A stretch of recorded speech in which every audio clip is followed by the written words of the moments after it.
Okay. Stay participant. Leave. Leave or leave. So we were on. So you give me got more sense in here now, be. Yeah, that's what I was just saying. Right. You coming in?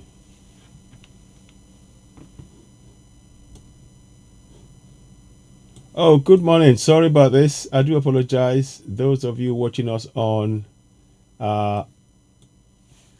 yeah, 1 second please. 1 second, guys. I'm gonna keep you there. 1 second. I'm just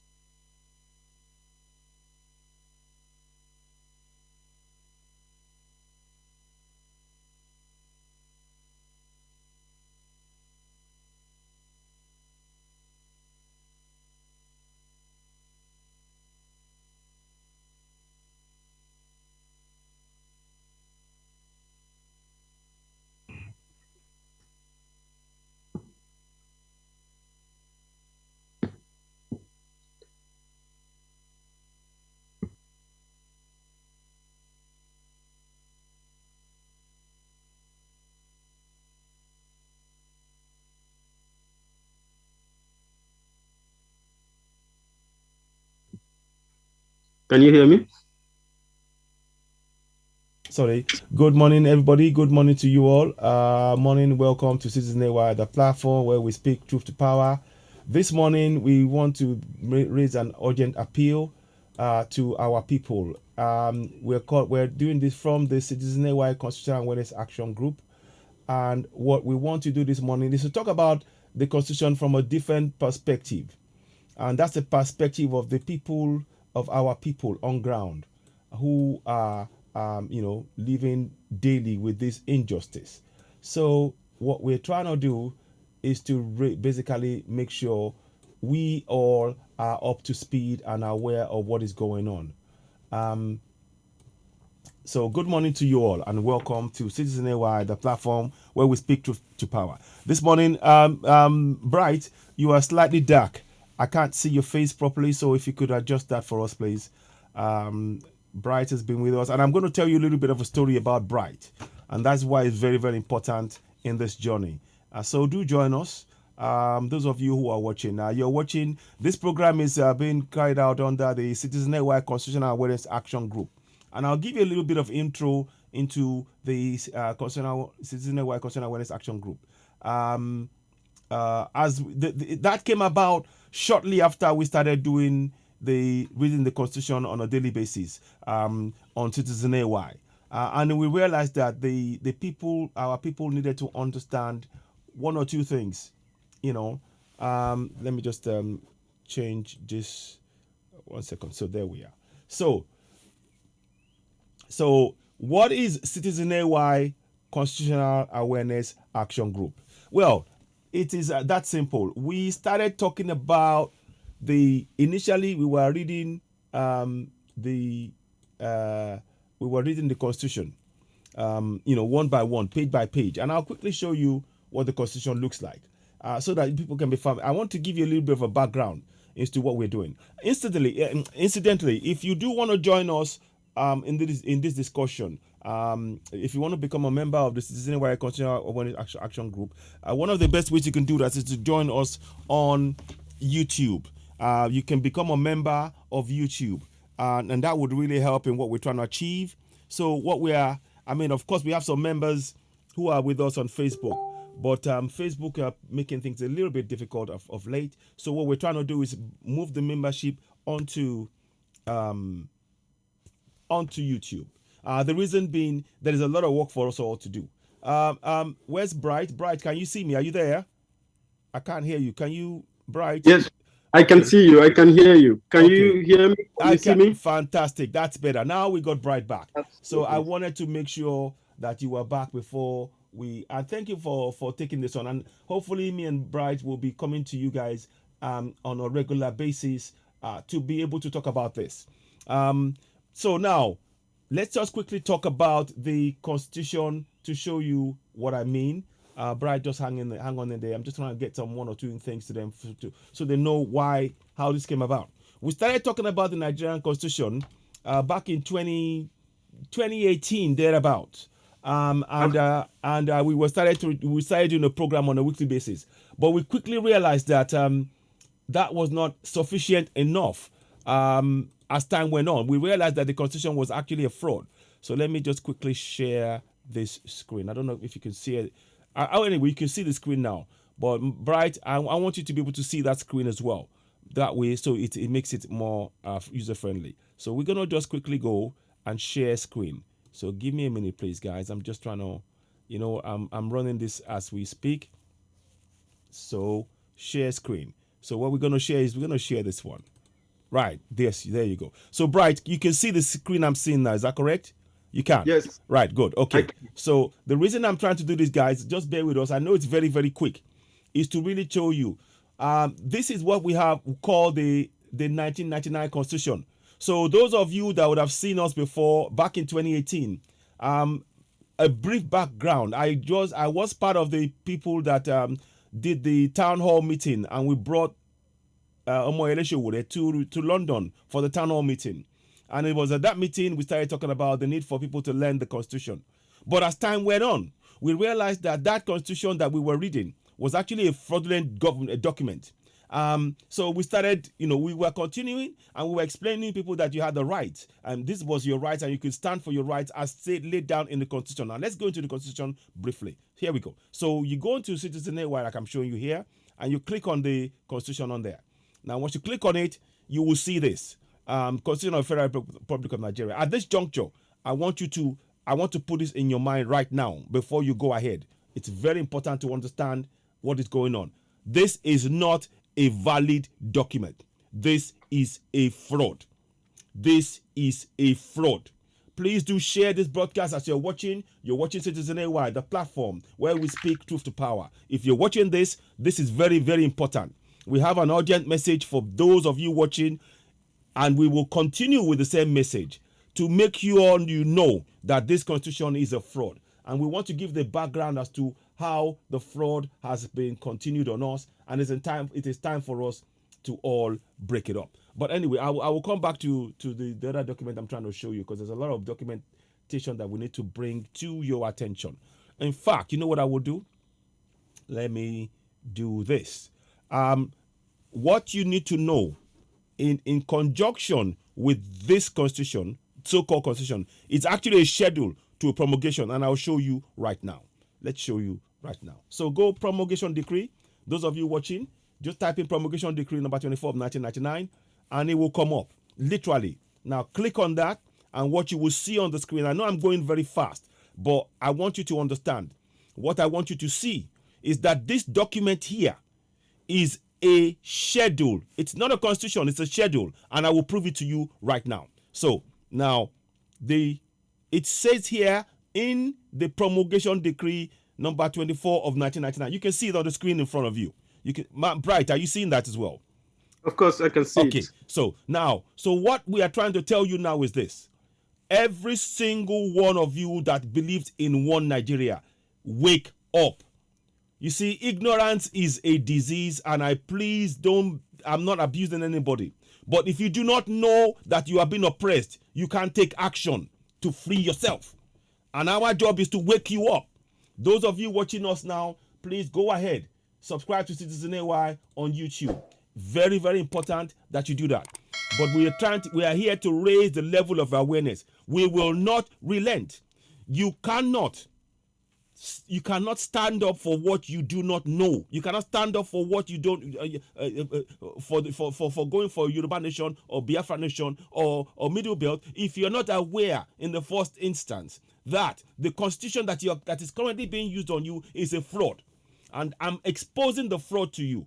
And we are trying to do this as much as we can. Bright, I will tell you a little bit more about Bright. We've been together for quite a few years. Bright story, we will come back and tell you about it, and he will talk to yourself. Bright, just as an intro, say a quick hello to the people here, and let them know about you a little bit. Go ahead. Hello, everyone. Good day from my side. My name is Bright Osai. I'm from Delta State in South local government area of Biafra land, where you call Nigeria today, because I know that Nigeria is a fraud. I suffered hell when I was growing up, I was asking questions. Before, my mom used to, beat me for asking many questions and all that. But later, she started realizing why, even she herself want to find out why I was asking those questions. And after then, she found out herself. She started supporting me. I started leading people from primary to secondary. I had organizations. I was a member of a Delta State, a secretary to interim government of member Delta State Student Association at the University of Benin. Fantastic. Uniben UBTH branch. After then, we had also some science group that wanted to carry out research on what Nigeria used in fighting the Biafran War. The professor that was organizing it was from the University of Nigeria in Suka in Enugu. So at some point, they went after his life, that discouraged everybody. They tried to put it that he was trying to, remember the pain of the war in the past. So this thing really started making us to get more interested. When I became the president of a CAR Students Union in Benin, I now had opportunity to meet a lot of people. From there, my eye got open about what Nigeria is really about. From there, then one king from my village went to the north because he wanted power. This thing started a long time ago. I want to tell you people how my own ordeal and how the situation in Nigeria gets connected. His Royal Highness, former Uche Urenima, was not the right king of Abavo. The right king was killed, and his father started liaising with the Fulanese. But when this very guy came into power, he went to the north. He went to, get coronated, and they gave him a name, which he later changed to become Alhaji Mustafa Irenuma Uche. Let me pause you right there, Bright. That is a very important point. You see, what Bright has just said right now is not only happening in Biafra land or Igbo land, whatever you want to call it. The same thing is happening in Yoruba land. One of the kings recently gave a chieftaincy title to a Fulani man. What we are telling you is this is why it is important for us to understand that this constitution that is on all of us is a fraud. It is Absolutely. A fraud. Please, Please, you need to wake up. Now, Bright, tell us a little bit about that. Then we'll stop. I don't want to give the whole story away because I'm going to talk about your own story as well. I want to call it. I want to try to make it fast because I just wanted to drag something out so the audience can understand where I'm coming from. Yeah. So this guy, because he wanted power, we realized that everybody that needs power now will go to the north, and they are not just going to outside people. From here, we later find out, even Smart in the US was also making research on this. We found out that even outside people, they have almost all been annihilated by these so-called Fulani people. They opened door for them. So we now started fighting this guy. After all, he was not the right king. The person that was almost championing us, who we see as our mentor that time, was Smart Ajaja, who is based in Houston, Texas, in the US. So after then, my school life in the University of Benin from 2010 to 2016 was a very, very horrible life. I was facing different attacks. I was facing assassin attack. If I open my body, I can show you a lot of wound. Even the last time that made me to escape from Nigeria, I was kidnapped at number 156 at Convent Street in Agbo, where I went to teach. I teach in a community school there. I take them physics and mathematics. And then after they tried to smuggle me inside their car, take my hands to the back, that very day, people came out on a very broad daylight and people started shouting. From there, they left me and they zoomed off. That was on the 27th of July in 2016. On the 28th, I ran away from Nigeria. So I passed through Libya. I went. Pause there. I'd like you to pause there. We'll come back to that story. But I want to, because we need to do in stages. But I appreciate that. Thank you for saying this. And I wanted I needed people to hear you say that. But the key thing so far in this story, what I want you all to really understand in this story is the fact that what Bright just said now is that he was attacked. And the similarity of what is happening in Biafra land, in the Middle Belt and in Yoruba land is they try to put Fulanese as heads of important roles, traditional roles. That way, they are trying to take your land. This is about trying to take your land. And your police are spies. They are Fulani spies. They are not your police. Those police are not from your community.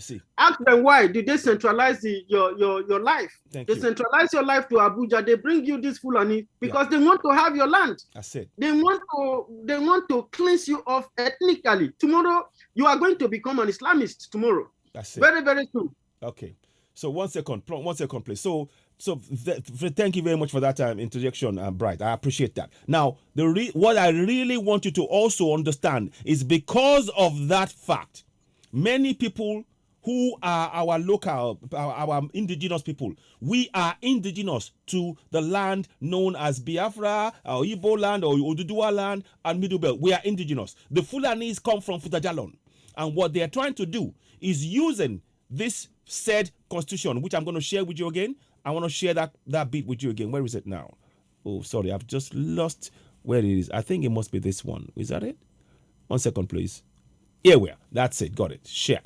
So now I'm trying to connect the constitution to what is happening, because many of us are not aware that the constitution and the actions of the Fulanis are interlinked. That means to say that the constitution that they put before you, you think that it is something that we signed up to. Number one, none of us signed up to it. 40 men in a room. They were the ones who drew up this fraudulent constitution, and they called it the constitution to you. But behind your backs, they call it among themselves. They know it as one and only promulgation decree number 24 of 1999. This is a fact that we need to connect to the reality on ground. You see, the oppression and the suffering that we're suffering as indigenous people in our land comes from this document. It is time we wake up. We are here to wake you up. You see, ignorance can really cost lives. The ignorance and the lack of the knowledge of the fact that that constitution that is being used on us is a fraud. We need to make people aware to wake up and join us in the struggle. That is why we are doing everything we can now to raise the level of awareness about the need for people to know that what you call a constitution is actually a fraud. So let me go forward a little bit more and talk about that. And then we'll bring Bright in to talk about his story, because his story is linked with what is going on. And it's important that we understand that we as communities, as indigenous people, we are the ones who have the real power to break apart this constitution. No one person can do this. But in all our communities in the Middle Belt and in the South, if we all begin to raise the level of awareness in our communities, and we all have the point I'm trying to make above all is that we all have a role to play in making sure that our communities, villages, towns, hinterlands, everywhere, that they are aware that this constitution is a fraud and they are justified in going for self-determination. Because when the people know, they will not support this, because we have to make sure that the people say no to 2023 elections.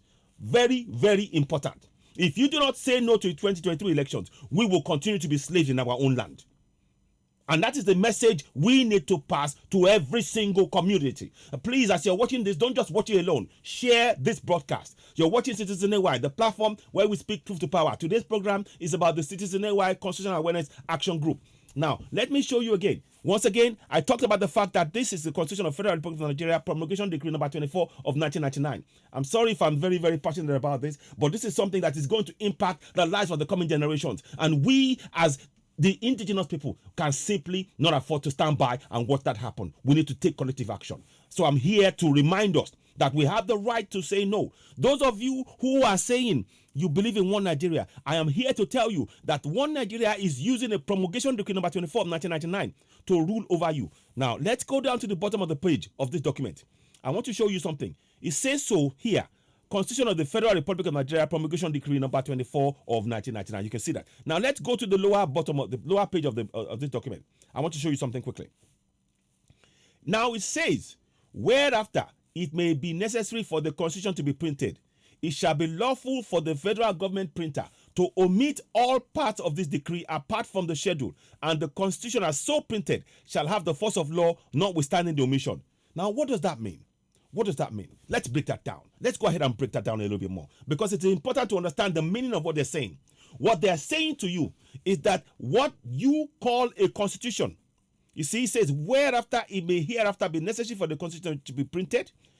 Now, what they say is a constitution at that point, I need you to understand that that is actually a schedule. That is actually a schedule, which I am about to show you. And what is the schedule? This is the schedule. This is the schedule. You need to understand that what they are calling a constitution in there, they are lying to you, because what they say, now I'm going to go back again. I'll be flipping between the two screens. So please, I hope you are following me. Do have questions. If you have questions, we will give you the line will be open for you to make calls in due course. But what I want us to do, and if you want to join in this discussion via Zoom, we can send you the link. All you have to do is send me a WhatsApp on the number above the screen. Send me a WhatsApp and I'll add you into the discussion, because we want every community from the Middle Belt to the South. We have people, we need to make our people aware that they have to say no to that constitution. And when they say, once they are aware that it's a fraud, they are not going to vote in 2023 elections. That is our simplest, the most important task we must do right now. Now, okay. So now let me just quickly do one more thing before I go ahead. I want to make sure that this is on so that people can, if you want to leave comments, if you want to join the broadcast, join us via Zoom, we can send you the link straight away. And that's not a problem at all. We can send you the link if you want to join, because we want people, this is interactive. We want people, those of you who are abroad, for your communities to be aware that this constitution is a fraud. You see, the ignorance of our people not knowing that what they call a constitution is actually a schedule, and it's a schedule to a promulgation decree. That is that's the biggest lie that's been told to our people, to over 180 million. And I say 180 million because, you see, majority of that nation, they come from the Middle Belt and the South. I'm sure at least 50 to 60 million people come from Middle Belt. 50 to 60 million people come from Southwest. 50 to 60 million people come from Southeast. Absolutely. So anytime anybody telling you, any Fulani telling you, tell them Citizen Network said it, that they haven't got the numbers. You know why they haven't got the numbers? They are a desert area. People do not live in desert areas. It is as simple as that. They are taking our resources. They are using our resources all the time and oppressing us. And we need to wake up. So that's why I'm trying to bring this to your attention. So those of you talking about one Nigeria, it's important to understand that the very document that they are telling you is a constitution. It is not a constitution. It is a schedule, because it says so here. It says the constitution as set out in the schedule to this decree. Did you hear that? Listen again. Let me read that to you again, because I needed you to understand. This is the lie that you've been told, and everybody must be aware of this lie. We've told it before, but I'm trying to make sure we bring it in different format. And Bright is here to make sure you understand the kind of punitive actions that they've taken using this constitution by bringing in people who are indigenous people willing to sell their people. They now imposing this constitution. They bring in somebody that will do the bidding of the Fulanis on indigenous land. That is why I'm telling you that this is why we have to make the awareness go deeper in our communities. You have a role to play in this. All of us. This is a task for all of us that we must take on at home and abroad. We need to make sure that people are aware that that constitution is a fraud. So I'm showing you clear evidence. Clear evidence. The constitution set out in the schedule to this decree shall come onto force on the 29th of May, 1999. You're seeing that across the screen. Be in no doubt that constitution is a fraud, because when you go to the top of this page, this one tells you this is the Constitution of the Federal Republic of Nigeria, promulgation decree number 24 of 1999. Now, when you go and look at what you call a constitution, it does not contain the words promulgation decree number 24 of 1999, and that is very important to understand. Very, very, very important. Every community must be made aware that they heed the fact that what we are being ruled by is a promulgation decree created by the military. Let me show you further evidence of what I'm saying. It says here, whereas the federal military government of the Federal Republic of Nigeria, in compliance with transition to civil rule political program decree 1998. So they used the decree the last time and they now replace it with another decree. Can you see what I'm saying? This is you, and in all of the document, in that promulgation decree, you will see references to federal military government or provisional ruling council. In both cases, it refers to the military. that is referring to the military. So let me give you an example. It says here, whereas the federal military government, in furtherance to the commitment to hand over democratically elected civilian administration, it's all a lie. They are telling them to hand over, and the people who are going to be they're going to hand over to have sworn on oath to never change this constitution. This is the fraud. Our people need to wake up. Don't vote in any 2023 elections. It's a fraud. It is a fraud. Now, listen. Let's carry on. I'm going to show you one more time again. So there are other bits that you need to understand. It says here, there is a bit here that I want to look at. Look at this bit here. Provisional Ruling Council. When you see Provisional Ruling Council or Federal Military Government, they are one and the same. They're trying to use different names as though what's Provisional Ruling Council? It means that the military impose themselves on us without our say so. Remember, Abiola won the June 12, 1993 elections. He won it against Tofa. 8 million votes against Tofa's 5 million. And what did they do? They couldn't stomach the fact that the Southerners won elections. They hijacked elections, claiming that it was fraudulent. And they now impose this fraud on us. Every elections since June 12, 1993 has been a fraud. Confirmed. This has been a fraud because the INEC that is being used upon us was also brought to life in this document. The INEC that you are looking at, because that is why you have to know that INEC is part of the fraud. INEC has been brought to life under this fraudulent 1999 constitution, which is a promulgation decree. There is no reference to any referendum. There is no referendum that brought this document into life. None. We, the people, did not put a seal of approval upon this document. It is important that you understand that and you take corrective action right now by raising the level of awareness in all, and I mean ALL, capital letters, all our communities in the Middle Belt and the South urgently. From yesterday. So we need to take collective action. This is something we need to make our people aware of. Now let me go back to what I was telling you about those two words, Federal Military Government and Provisional Ruling Council. You will see down here again, Provisional Ruling Council. Now the Provisional Ruling Council simply means that the military who impose themselves, they now put themselves provisional to make it sound as though, something else is coming. It's all trickery, and it's important we understand the fraud. This is bare-faced fraud. And I will reiterate it over and over. So we need to communicate this knowledge to our communities.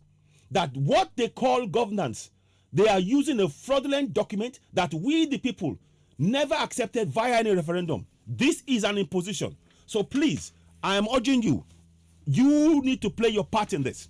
And we want suggestions and ideas as to how we can make sure that this is made aware. Our people are made aware in every community, in our languages, in our, how we communicate all of this. Very, very important. Now, here's one thing I wanted to show you.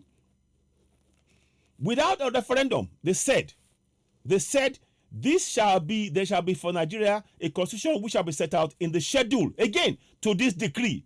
I mean, what more evidence do you need to tell you that what you are looking at is not a constitution, but a schedule? Because it says so in the document. It says so in black and white. Let me go back in here. Where is it now? Yeah, that's it. So, 1 second, please. I'm just trying to get this down so I can get, where is it now?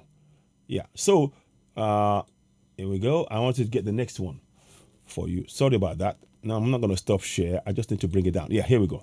Now, so I want you to really connect to what I'm saying. It is really important that this is understood, that everything that's been done now is a trick. We've been lied to. The people of the nation have been lied to. We never gave accent by way of a referendum to this constitution. This fraudulent, it's a promulgation decree. And you cannot give your accent to a military decree, because that's an imposition. The people in the UK in June 23rd of June 2016, the UK had a referendum to decide if they wanted to be part of the Europe or to leave. The majority of them left. I will show you that document later on. But let's go back to what we're saying here. What I want you to understand in all of this is the document that is being used right now. The document that's being used right now to run that contraption is a fraud. And we need to make our people aware of it. And it's because of it is a fraud, we must say no to 2023 elections. This is a fraud. I want anybody who wants to dispute me from anywhere in this world to come and discuss this. We can have a discussion about it. But because the evidence is the document. And the document itself tells you what they plan to do. And it's not my document. This is a federal government document. It has got copyright 2005 on it. You can see it. Copyright Government of Nigeria 2005. So this is not something that I've doctored. I've not touched it. But I'm using it to prove to you, those of you watching, those of you that still believe in one Nigeria, that this is a fraud. What you call a constitution is a schedule. It's a schedule. And it even says so. It says there shall be for Nigeria a constitution which shall be set out in the schedule to this decree. So they are hiding the fact that it's a decree.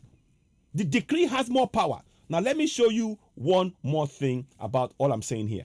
The fact that they told the printers to hide the schedule, that this is a schedule.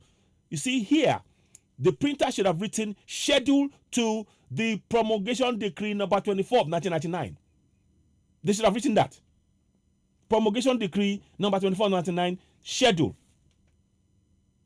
That's what the word schedule should have been there. But they removed it. Why did they remove it? Because they wanted to hide from you, the people, the fact that you are being ruled by a promulgation decree. And here's the clincher. I hope you got following what I'm saying. The clincher is this line here. Look at the line here.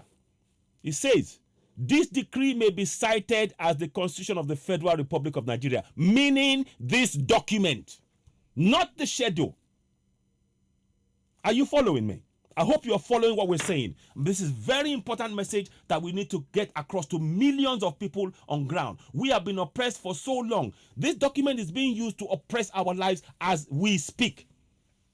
And that's why we need to take collective action together. It is not something that for somebody, one person to do. I can't do it alone. Bright can't do it alone. All of us. The information that you're watching right now is live, real information that's being used to oppress. It has impacted the lives of millions of citizens for over 22 years now. And it's time for us to take action collectively. I urge you, this is not a joke. This is not a game. Please, I hope you're sharing this. This is very important. If the people are going to take collective action, what needs to happen is people need to be aware of the fraud that this document represents. It's a pure 100% fraud. And we need to be very, very clear, unequivocal about the need for the people to take collective action as Middle Beltans, as Biafrans, as Oduduwa people in our land to reject it. The one single most important thing we must do right now is to make sure people, those who are planning to vote, make them aware that this document is a fraud. Let me show you one more thing within that document. I've got more things to show you, but I'm going to show you a section in that document that talks about the fact that it is a fraud. Let me go to number 9 on that page. Let me see number 9 on the page. I think it's number 9. Yeah. Now, you see, what you're looking at here is in that schedule. And you have to keep using the right words now. You got to know that this is a schedule. Remember, they said so in the document here. This is the promulgation decree. Again, it is, and it was signed by General Alhaji Abubakar. And that is why you hear, oh, the father of the nation. That's why do you think they bring Abubakar on the TV all the time? Why do you think they bring Babangida? And they're trying to make these people that hijacked our democracy, to make them be, oh, the heroes. They're not heroes. They're crooks. They're fraudsters. Call them what they are based on this document. And we need to take collective action collectively. This is not something we can do alone. The ignorance that our people have about the not knowing the facts behind what you call a constitution, we are exposing it. You play your part.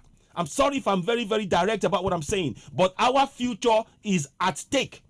The future of the coming generation is at stake if we do not take collective action. The first thing we must do is to wake up our people to not vote in 2023 elections right now. Our focus is how to dismantle corruption in Nigeria. Because once people know this, then it is easier for them to take the next step. And the next step is if we now, once people are aware, they say they are not voting, that means that this process that they're putting in front of us for 2023 becomes redundant. Now, the next step, now the people can now be prepared to now go for a referendum. Because if we go for a referendum at this point, the ignorance that the people have of the constitution, they will still vote to remain in Nigeria. Are you following me? They will still vote without having this knowledge spread around. And you need to spread this far. We need to spread this far and wide. Completely. Look, we haven't got time to sleep. We need to be doing this like this. If we do not spread that knowledge, the same people who we are trying to save, without this knowledge, they will still vote to be on the one Nigeria. So that is why it is important. This message is got to go through. You have to say that message. First of all, number one, they must not vote in this constitution and in this election. It's a fraud. I've just shown you that the INEC was created under that 1999 constitution by the military. We, the people, had no say in this. It says so. Independent National Electoral Commission. So you can see that any election you have under these people will be a fraud. Are you following me? That is why I'm bringing this to you. So I hope people are sharing this. As you're watching this, please share, because you can raise the level of awareness and the consciousness of our people. We've been put to sleep, and we need to wake up. The urgency of the situation is what I'm trying to communicate to you. Please subscribe to Citizen AY on YouTube, the platform where we speak truth to power. I am here with my brother, and he will be back again. Me and Bright will be doing more of these programs over time. We'll be coming over and doing more of these discussions, and we'll be giving you instances and areas that is impacting your life. You need to understand something. This constitution has been designed to enslave, entrap, and to completely render us useless and slaves in our land by foreigners. The Fulanis come from Futajalon. The Fulanis come from Futajalon. The Fulanis come from Futajalon. I've got the evidence of that. I'll show you as I'm going through the documentation. Now, I'm just trying to bring this to our attention. Please share this broadcast. If it resonates with you, we urge you to share this broadcast, because what we're saying here is very important. Now, briefly, I'm going to just explain CCAAG, what that stands for. Citizen AY Constitutional Awareness Action Group. We have over 1,000 members on Facebook. We're trying to we urge them to join us on YouTube as well, because we're doing the regular programs. We want to hear from everybody, the members and everybody. As long as you are part of that contraption, if you're a Middle Beltan, if you're Yoruba, if you're Igbo, you have a role to play in raising the level of awareness in our communities. We want to be able to make sure that we translate these documents into these key things, and I've started doing something on that in the language of the people in those communities, so they understand the fraud that has been perfected upon them. There is a lot of work for us all to do. And because the message, that what we want to make sure is that 2023 elections does not hold. Good. It does not hold. Or if they decide to hold it, we the people, we are so aware that none of us goes out to vote. Particularly if you're Middle Beltan, if you're Yoruba, if you're Igbo, we don't vote. Currently, one of the organizations, Ilano, they are taking out 2 cases against Ekiti and Ondo, I think it is, whereby they're challenging the basis of the election, which is, of course, this fraudulent 1999 constitution. So we need to work together. The future of the coming generation depends on our collective action now. It depends on it. So I'm asking you, join us. I've just shown you an evidence again that in INEC, because it is part of this 1999 constitution, it is what? It is a fraud. And you know why it's a fraud? Because they said this decree may be cited as a constitution of the Federal Republic of Nigeria. But again, there is no mention of the decree in the page of this document. Let me go back to the top of the page. Let me go back to the top of the page so they can see. I want you to go back to the top of the page so you can see the trickery. And it's time. There is no mention of the fact that what you have is a decree. That's deceit. That's deceitful. They are lying to you and me, and we need to make our people aware. So that's why I am talking about this with such passion, to make sure that the message gets home. We need to reach more people. Now, so a bit more about the Constitutional Awareness Action Group. Let me just show you a picture as we're talking. Now, the Constitutional Awareness Action, let me show, 1 second. I'm going to stop share one, and I'll bring the next one. So let's share the screen again, because I want, now, this is what we call the Citizen AY Constitutional Awareness Action Group. It was created after we started reading the constitution on a day-to-day basis. So initially we were reading it to spread the knowledge that you have the right to challenge the government. But now that we now are aware, and it was also, if you look at the picture, there is a nod to Pa Awolowo, late Awolowo. May so rest in peace. Let me make it smaller. Sorry. Oh goodness. Oh, sorry about that. Sorry. Yeah, here we go. Now, oh sorry. Now, here we go. So you can see in the small picture, you can see that there is Pa Awolowo. It's a nod to Action Group. Because he took a lot of steps. The actions by Action Group was what led to the success of the premier of the Western region, when he was the premier of the Western region. So the Action Group led him to that success, and many can point to the Western region as the most developed part of Africa in many respects. The first place where you had TV station, the first place where you had free medical care, the first place where you had free education for the kids, the first, so many firsts. And we were moving at Cocoa House, many the development agencies to build the nation. So that is a nod to late Pa Awolowo. So let me just go back again. 1 second. I'm going to stop share and then bring it back up again. Then it will be able to. So I wanted to just make sure people understood the connection, because oftentimes when we talk about it, people may not be aware of that connection. And I want you to have that clear connection, and we explain why we're doing what we're doing. So the Citizen AY Constitutional Awareness Action Group is very, very important in this process. So those of you who are members, I want to thank you all very much. We'll be sharing a lot of things about different areas. But right now, our focus should be how to ensure that our people are aware that what you call a constitution is not a constitution, but it's a schedule to a decree, promulgation decree number 24 of 1999. And that is, we need to take this to our towns, our villages, our hinterlands. The whole of the Middle Belt, the whole of the South must be involved in this process without question. Because we need to wake up. Those of you talking about one Nigeria is about denying you the right to your own resources underneath your feet.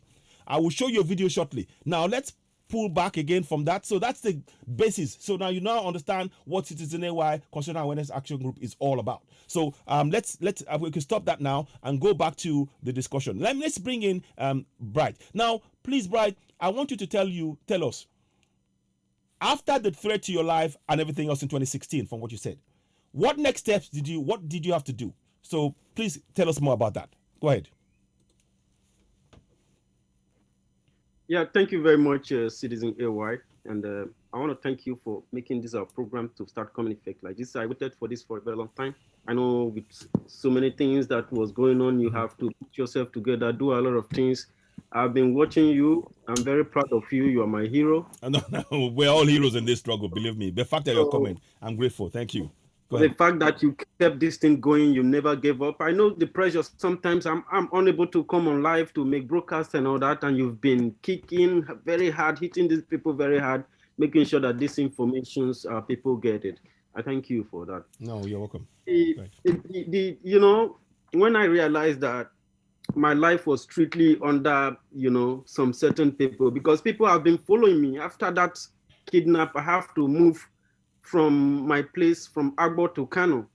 And there I realized that even in the north, they almost treat us that place as if we are not even part of the country. If you have a name that resemble like Igbo name, because my middle name is Oyemechi and it's almost Igbo name.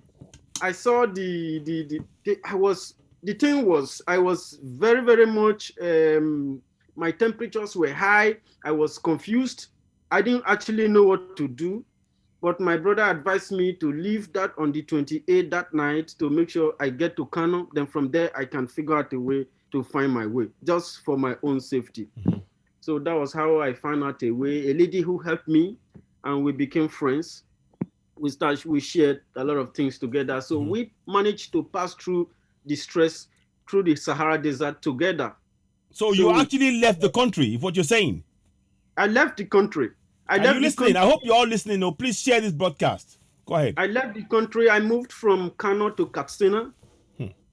I was put on a bus, on an empty bus. There's no chair. I lie down. They loaded this ram. They loaded ram. Goat. Yeah, on top of me. And So they use from the door side, they use something like feed. Yes. You know, this feed they used to feed the animals. Yes. They put it on this door side to cover some side of the animal, so the up you can see the animals. So that was how I was moved You escaped. from you escaped from Katsina. Nigeria. You know, that's why I escaped from Katsina to to Niger. Wow. So if not, I will not be able to make it. And if any hands holds me and the information gets to the police, some of these police are the assassins. Some of your armies, they are assassins. All those police and the armies in your area, they are not Nigerians. They are repentant Boko Haram. Well, Boko Haram has been repentant. They're not even repentant. They're not even repentant. It's a lie, Jerry. But carry on. Boko Haram has been repenting right from the time of Goodluck Jonathan. You see, they were inserting these people into your police and your army without you being aware. So it is very difficult if you have a political problem or some kind of crisis with anybody in power or that has enough money in Nigeria. It's very, very difficult for you to escape alive. So you have to employ any kind of means just to keep yourself safe first before you can think about the next decision you want to take. This was how I escaped out of Nigeria. And when I got to Niger, I had to, do a lot of things, meet people, ask questions so I can find my way. But I want to tell you that the journey was not very, very easy. At some point, we were followed with gunfire. And the driver of the truck or the trucks I enter, I swear to God, those guys are wonderful. So this is how I escaped very horribly. I don't want to talk about what I went through in the desert because I don't want to take my mind back to that place again. And I don't want to talk about what I went through in Libya. Arriving in Libya, I was sold. They sold me and my girlfriend. Can you guys? This is what Nigeria. This is what one Nigeria has done to a man. We have to buy our way out. We have to pay a lot of money. If you don't pay, they are going to blend your body with heating machines. What do you have to say to those who say, "Why are you running from Nigeria? Why didn't you stay in there?" What do you have to say to them? I just said it, that I escaped from the country. My life was at stake. If I tell you what I went through when I was in the University of Benin, it makes me to start sharing. I don't want to be emotional. I'm sorry, but tell me when your result. What happened to your result? In school? Yes, when you finish university. Most times even I didn't even finish because of these struggles. I didn't graduate, to be sincere. The issue is when I wrote exams in Uniben, there are a lot of high level of corruption, especially in the mathematics department. I was in industrial mathematics department. Wow. And then my area of concentration was research, game control, game theory, and linear programming problems, and the transportation problems and research control. So first, when they asked me to design my first copy of my project, I took operational research through aviation management system. So the man said it is too bulky, it doesn't look like a project. I said, but that is what I want to do. I have a dream on that. There are a lot of things I want to do on that. He said, why? I said, industrial mathematics deals with issues with business and transport system. It doesn't matter whether it's water or land or air. This is what it does. It manages the time. It helps companies to manage their time and how they can be very efficient in the transportation of goods. And it also helps the road safety network. It helps the road networking. It engages with engineers on how to provide societies with a sensible, viable, lively road, and how movement of goods and logistics can be transported. And but the thing is, people who really wanted to study these things and put it into practice, most times my result doesn't come out after exams. It comes out in the next semester. So they hold you back. Why people have seen their result, my own doesn't come out. I have to probably use money to, sort out things. Pay your lecturers off, in effect. Pay them. Yeah, in school we call it sorting. It's called sorting. You see, you see that's in one Nigeria. If you use the word pay for a lecturer or a professor, you are going to have a problem. It's not going to take you serious. But if you use the word like sorting. So anyway, we don't want to get too much into that, but we wanted people to understand that this is what led to you, because you are so clear about and so about speaking up, that they forced you to escape from Nigeria. In school, I was strictly on freedom fighting organizations because I found out a lot of things. I wanted to, even in my area, we teamed up with even those students. We come up together to form what we call the University Committee of Friends. What we wanted to do is how we can reach other students, and including the Nigerian Student Association, to find out how we can show the government that we have a different idea from whatever that is going on. Because even the constitution we are talking about today, none of our people know our people doesn't know what is written in the constitution, because it was not read to them. They never voted to say, yes, this one will work for the best interest of our community. No. What is a constitution? What is constitutional hearing? What is constitutional awareness? Government make these items available for the people so that nobody will become an ignorant in the society they live in. But these things are omitted from you so that you will not have any clue, so that you cannot be able to hold your government to account. That is why we set up this very group to help sensitize you. My people, you have a right to know what is written in your constitution. You have a right to demand that this constitution must be read to us for us to know if in our village it will work for us. You have to vote for it. You have to have a representative, or even watch it on a national TV where the hearing is being done, so the people can say it. Hearing of a constitution can start a protest in a given society when the people doesn't say no, they are selling us. Because if the people are watching it at home and they are hearing it, they are making these promulgations, they are pronouncing the decrees and all that, you know, okay, these things are going to keep us safe. These things are going to keep us together. These things are going to bring jobs. These ones are going to industrialize and digitalize our. These are going to provide education. These are going to provide education. If you are learning an apprentice is also an education. Yes. You are learning it and you are going to put it in practice. You understand? Government does not get involved in our individual life. So what is constitution for you, my people? The constitution has to get involved. You have to be aware. It has to get involved in your relationship life, your marriage life. It has to get involved. If you have learned an apprenticeship, the government you have that right to be supported by the government, so you can open your own establishment and people will still come and learn, and you will train people. The people you train will train. This is how a people become strong. And you are hearing, and you see these non-entities make mention of the United States, the UK. These guys they are mentioning are people who are working very hard, studying you every day to make sure that you doesn't get out of this Nigeria. Because the more you mention this Nigeria, the more you remain under this umbrella, the more Africa will remain down. And promise me, you are the giant of Africa. The Oduduwa nation, Yoruba nation, the Biafran nation, and every other groups that want freedom, you are the giant of Africa. God have blessed your land. God did not bless your land out of a mistake. It is the remnant of what your ancestors have done. Forget that these people have the power to say hate for you to hate yourself and tell you that your ancestors are evil, that they worship idol. They took that idol from you to be able to conquer you. You have to be aware of this.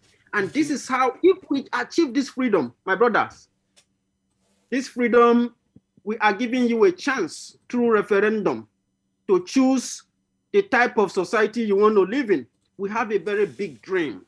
We cannot do this thing alone. We need you. We need everyone. Very soon, we will be telling you this real history of Nigeria. I have finished the Nigerian People and Culture GST 112, GST 113, GST 111. I read all of them at the University of Benin. I finished them. You know, philosophy of science and technology and logic. I finish them for Uniben. What they wrote for you, there are a lot of errors that have been written for you in that your Nigerian people and culture. That is not your history. And that is why they removed that history from your curriculum so that you will not have any of this information. How your life started, you were living extremely fine before you were invaded. Your invasion did not happen by accident. It happened through Osman Dan Fodio, because Osman Dan Fodio were selling Hausa people to Saudi Arabia. That was where he had connection with these British tyrants that invaded your country. And he already had agreement with them, because when he established the Sokoto Caliphate, he just came from, he was a terrorist, a human trafficker from the Sahara Desert. He wiped off all the Hausa people, all the Hausa heads in Sokoto, and established the Sokoto Caliphate. After they committed that havoc, they called themselves the Born to Rule Society, something Arabic name. Yeah.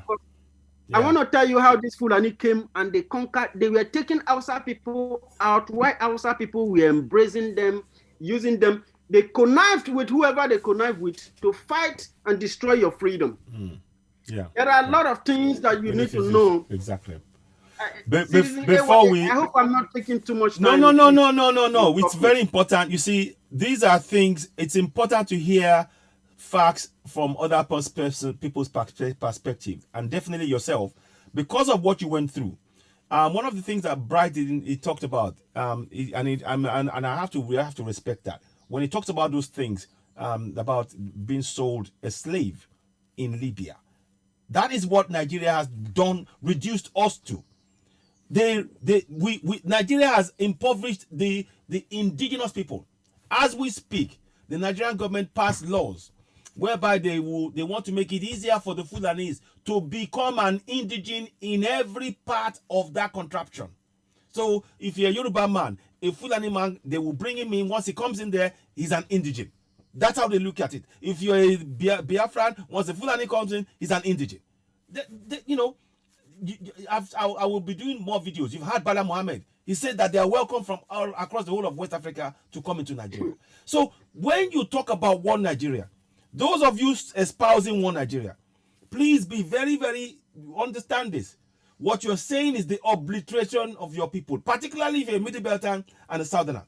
You are talking about the obliteration of your own race by the Fulanese, because the Fulani agenda has been to circle us and kill. A few days ago, 2 weeks back, they killed somebody that's part of our organization. He's been buried now, and his wife he's got 4 children and a wife. Nobody has attended to them. Many people have been killed like that. And this is why we're trying to keep records of what is going on. It's important that you have this information so that you are aware that supporting one Nigeria as a Middle Belter and as a Southerner is a danger to your generation. It is a real danger. Let me show you a video of another thing I wanted to talk about. Bright, I did say that the issue, so you managed to, let me just touch on Bright for a little bit. So you managed to, I know the traumatic time you had, and I'm so sorry about that your girlfriend, passing away. The heroin. I want to talk about it. I'll just mention it briefly because it's painful.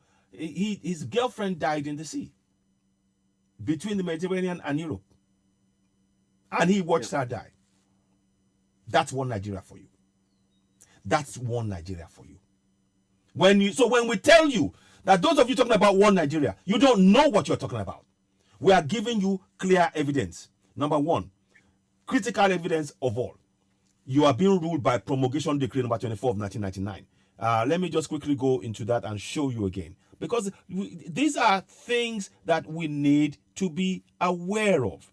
These are things that our people must no longer ignore and just, it's just talking. No, that one don't come again. It's just talking. They talk. It's just a spinning yard.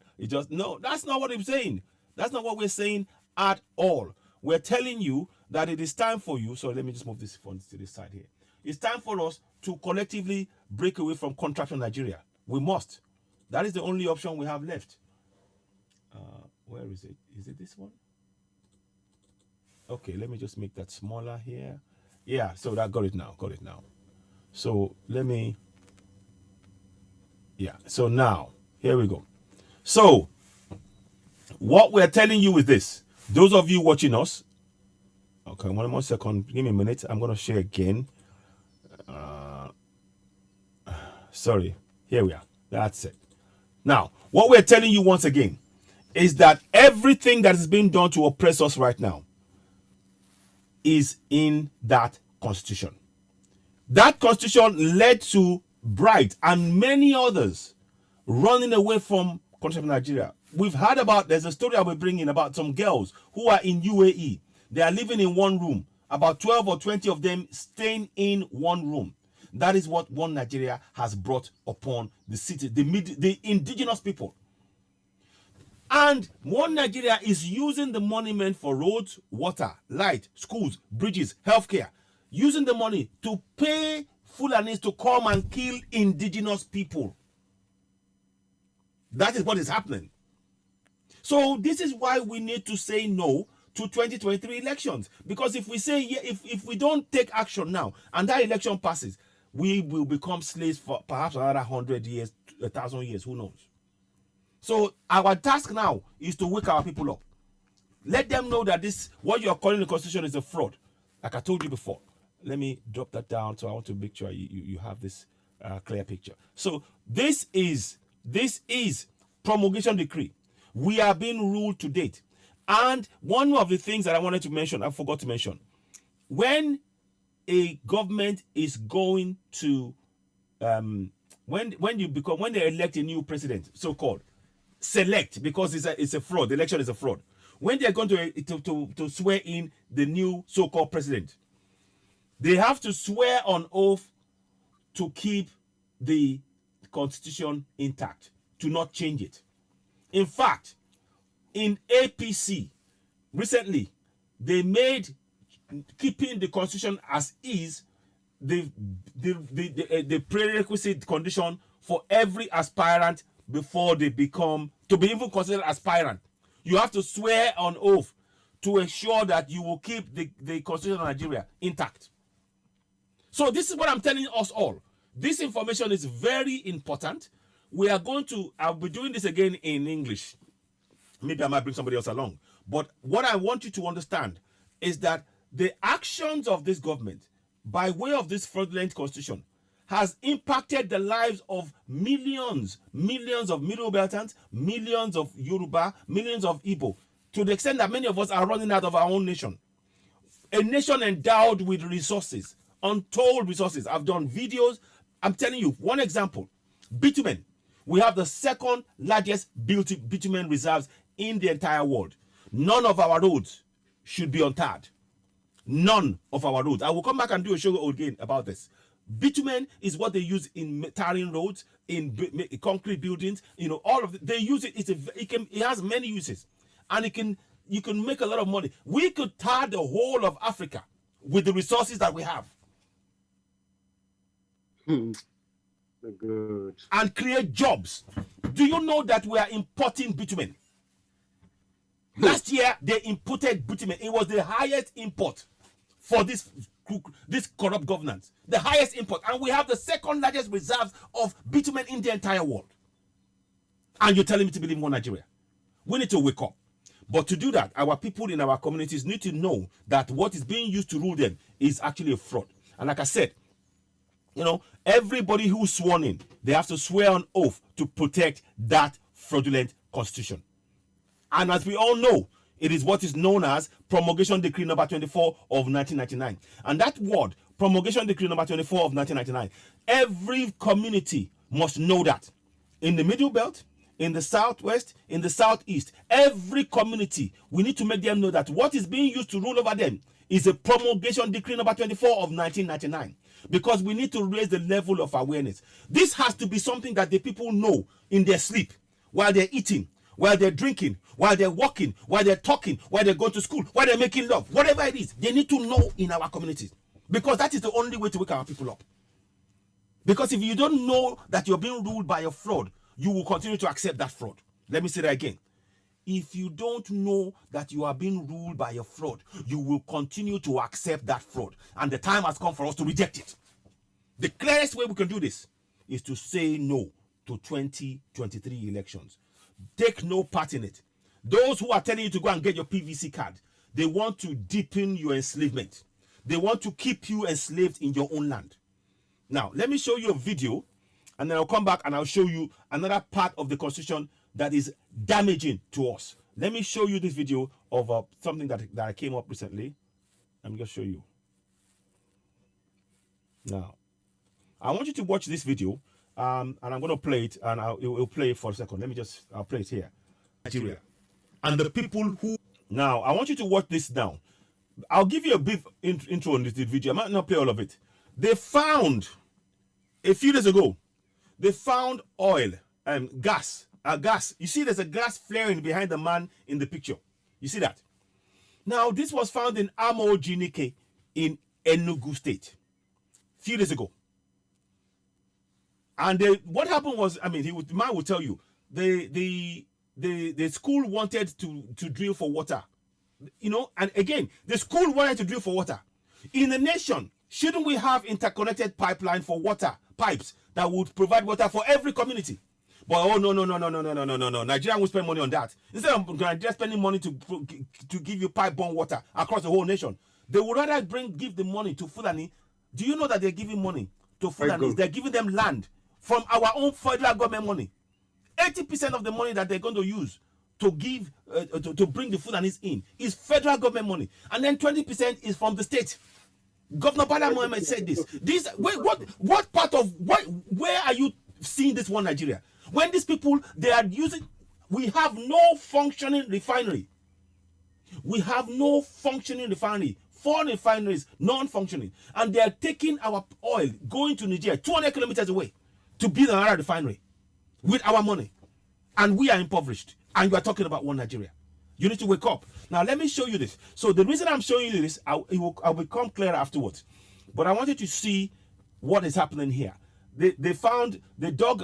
The man will tell you about 1,000 feet the dog, and they found gas flaring. This is gas flaring. Right now in Europe, gas prices are so high. We have it. We can sell it. We could create jobs in that community. That's where I'm going. But I'm going to show you how this constitution is preventing us from being able to benefit from the resources in our land. And that is what every single community must know. That is why we need to break away from contractor Nigeria. Now let's watch for a few minutes. Good afternoon, ladies and gentlemen. Welcome to CCAAG, the platform where we speak truth to power. What I'm going to show you is a gas find in an area called Amojinike in Enugu State. The police or they come in and secure the area. That's fine, all well and good. And it shows you that we have the resources. So when we go for Yoruba Nation or Biafra Nation, Middle Belt, we have the resources to take care of ourselves. We don't need to worry. Those of you who are afraid that we have to be, if one Nigeria we can't survive, we can. The resources are there. Gas prices are the highest in the world right now. Russia has stopped selling gas. Can you hear me? Yeah, we can hear you. We can hear you. But let me just we're watching the video for a second. To Europe. So they're going to look for somewhere else. This is something that we can get our people to actually be able to get job from right away. That can be they can build a refinery very close to this area, get it running, get people to employ people, create jobs. These are. It is so frustrating to talk about this, and that's why I'm telling you we need to break away from culture in Nigeria. Because the next minute you will hear now, somebody will be given an oil block or gas block, and it will be a Fulani man above the people of the area. All in the name of one Nigeria. All in the name of one Nigeria. We need to break it up. Let's watch this. I'm not going to talk too long. Ladies and gentlemen, you're watching CCAAG, the platform where we speak truth to power. Please go ahead, subscribe to CCAAG on YouTube. Go ahead, make sure you subscribe, hit the notification button, give us a thumbs up. Every time you watch a broadcast, we really need your help. We need you to help us build this platform on YouTube. We need you to really help us by going and subscribe. That's all you have to do. All you have to do is subscribe. If you wish to join us as member, you can also do that. But please, if you're watching it, the minimum you can do is share it. If you're watching it on your own, I know you have 100 friends. Share it to 50 of them. Share it to 100 of them. Because these are important information that we're sending to you, and it helps us reach more people. It is really important that you help us in this process. We appreciate that you subscribe to us and you're watching, but don't keep it to yourself. This kind of information can enlighten millions more people, and we need your support to do that on Citizen Wide, the platform where we speak truth to power. Now let's proceed forward with this program, this short broadcast. Here we go. Can start now, sir. Okay. Good afternoon. I am the Public Relations Officer, Nigerian Security Defense Corps, Enugu State Command. My name is Chief Lieutenant Denny Manuel Iwuchukwu. For about 3 days now, our surveillance men got the information that there's fire outbreak in this locality known as Amoji Nike in Enugu State. The commandant of Enugu State Command, Commandant EV Africa, mobilized our men to the scene to ensure the safety of lives and property. And coming to this place, a lot of things were discovered. It was discovered that the management of the school, Caritas University Enugu, engaged the services of water drilling company to drill a borehole for the school. And as the water drilling company were going on, as they have gotten about 1,000 feet down, 1,000 feet down the earth, and they discovered the gas emission. And the company quickly pulled out their machine and reported back to the school management. And the school management eventually also contacted the safety agencies to come to their rescue. The fire services here, the Enugu State Fire Service, the Federal Fire Service, the NEMA, the SEMA, the Civil Defense, the NESRA, and the DPR, and so many other groups were here trying to put out this fire. A lot of thousands of liters of water and the chemical has gone into this fire, yet the fire refused to abate. It was discovered that it's been suspected that the water is coming from natural oil gas deposit beneath the ground. Since NNPC came here and confirmed that there is no pipeline network within this axis, but the fire for 3 days now is raging and refused to abate. This is the situation we find ourselves, and by the grace of God, the agencies, the authorities are working very hard to see if they can put the fire to a stop. As of now, the whole place has been cordoned off. No human being is allowed to make use of this axis. No vehicle passes through here. You can see the caterpillar clearing the grasses, because when the grasses get burnt, they can even help to fuel the fire. So the cordon off is on, and the Civil Defense Enugu State Command will have fully been mobilized to be here to make sure that the fire does not escalate. Thank you very much. This is the situation. I want to tell you that I'm very close to hell. The heat I'm feeling here now is much, but thank God nothing has gone wrong. No life is lost, and no property is being lost as of this time. Thank you very much. I'm Chief Superintendent Denny Manuel Iwuchukwu, PRONSCDC, Enugu State Command, reporting from Amoji Nike in Enugu State. Thank you. So now I'm going to stop it there, because now I'm going to do this part of it live now. Let me stop share. So where is it? Stop share now. So we're going to do this part of it live. So and I want to talk to you through. Okay, don't worry about it. I'll send you the link afterwards. Bright, I'll send you the link afterwards. No worries. I'll send it to you. Now, what I want to do is to go ahead. Let me see. Decree means operation conclusiveness. In fact, you know what, guys? I want to read you something that Bright said. You can unmute yourself, Bright, so you can join the conversation a little bit. Now, Bright said something here which is interesting. He said, decree means operation or conclusiveness or judgment. Implementation of a decree will be done only when parties have filed application in that regard. So that's a further explanation of decree. But it actually, decree is a way when somebody carries out, from what he said, further explanation, a decree is when somebody, without regard for the people in the community, makes a blanket decision without consulting. and they decree that that is now the rule as of that, from then on. It's a military junta, and autocratic governance, and that's what we have. So it's important that we understand all that as we're speaking. Now, let me now go to the next part of the discussion. Remember, that was a gas flare. They found oil. Now, here is what I want you to pay attention to very carefully. Listen to this now. Everybody watching, make sure you understand this, because this is the central part of why we need to break from contraction Nigeria. It relates to our resources. And until we understand that, we cannot break free. People will continue to support contraction Nigeria.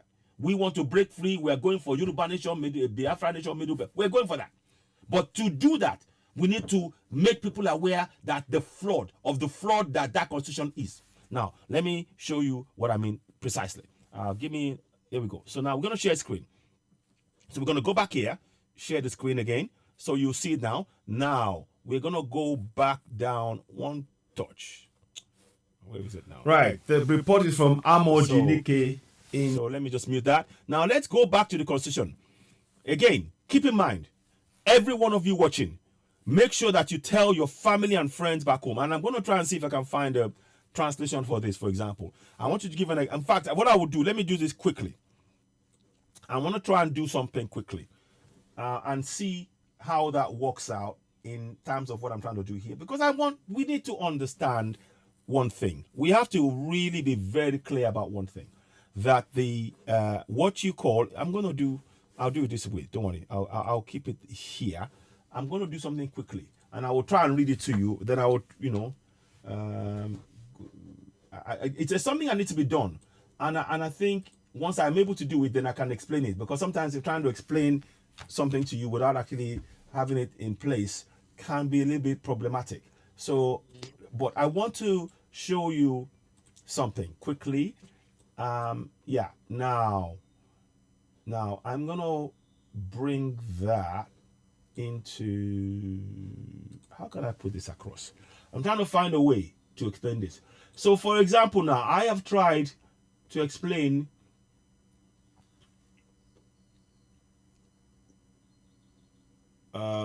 I want to explain the words that you find in that constitution. I'll have to do that another time.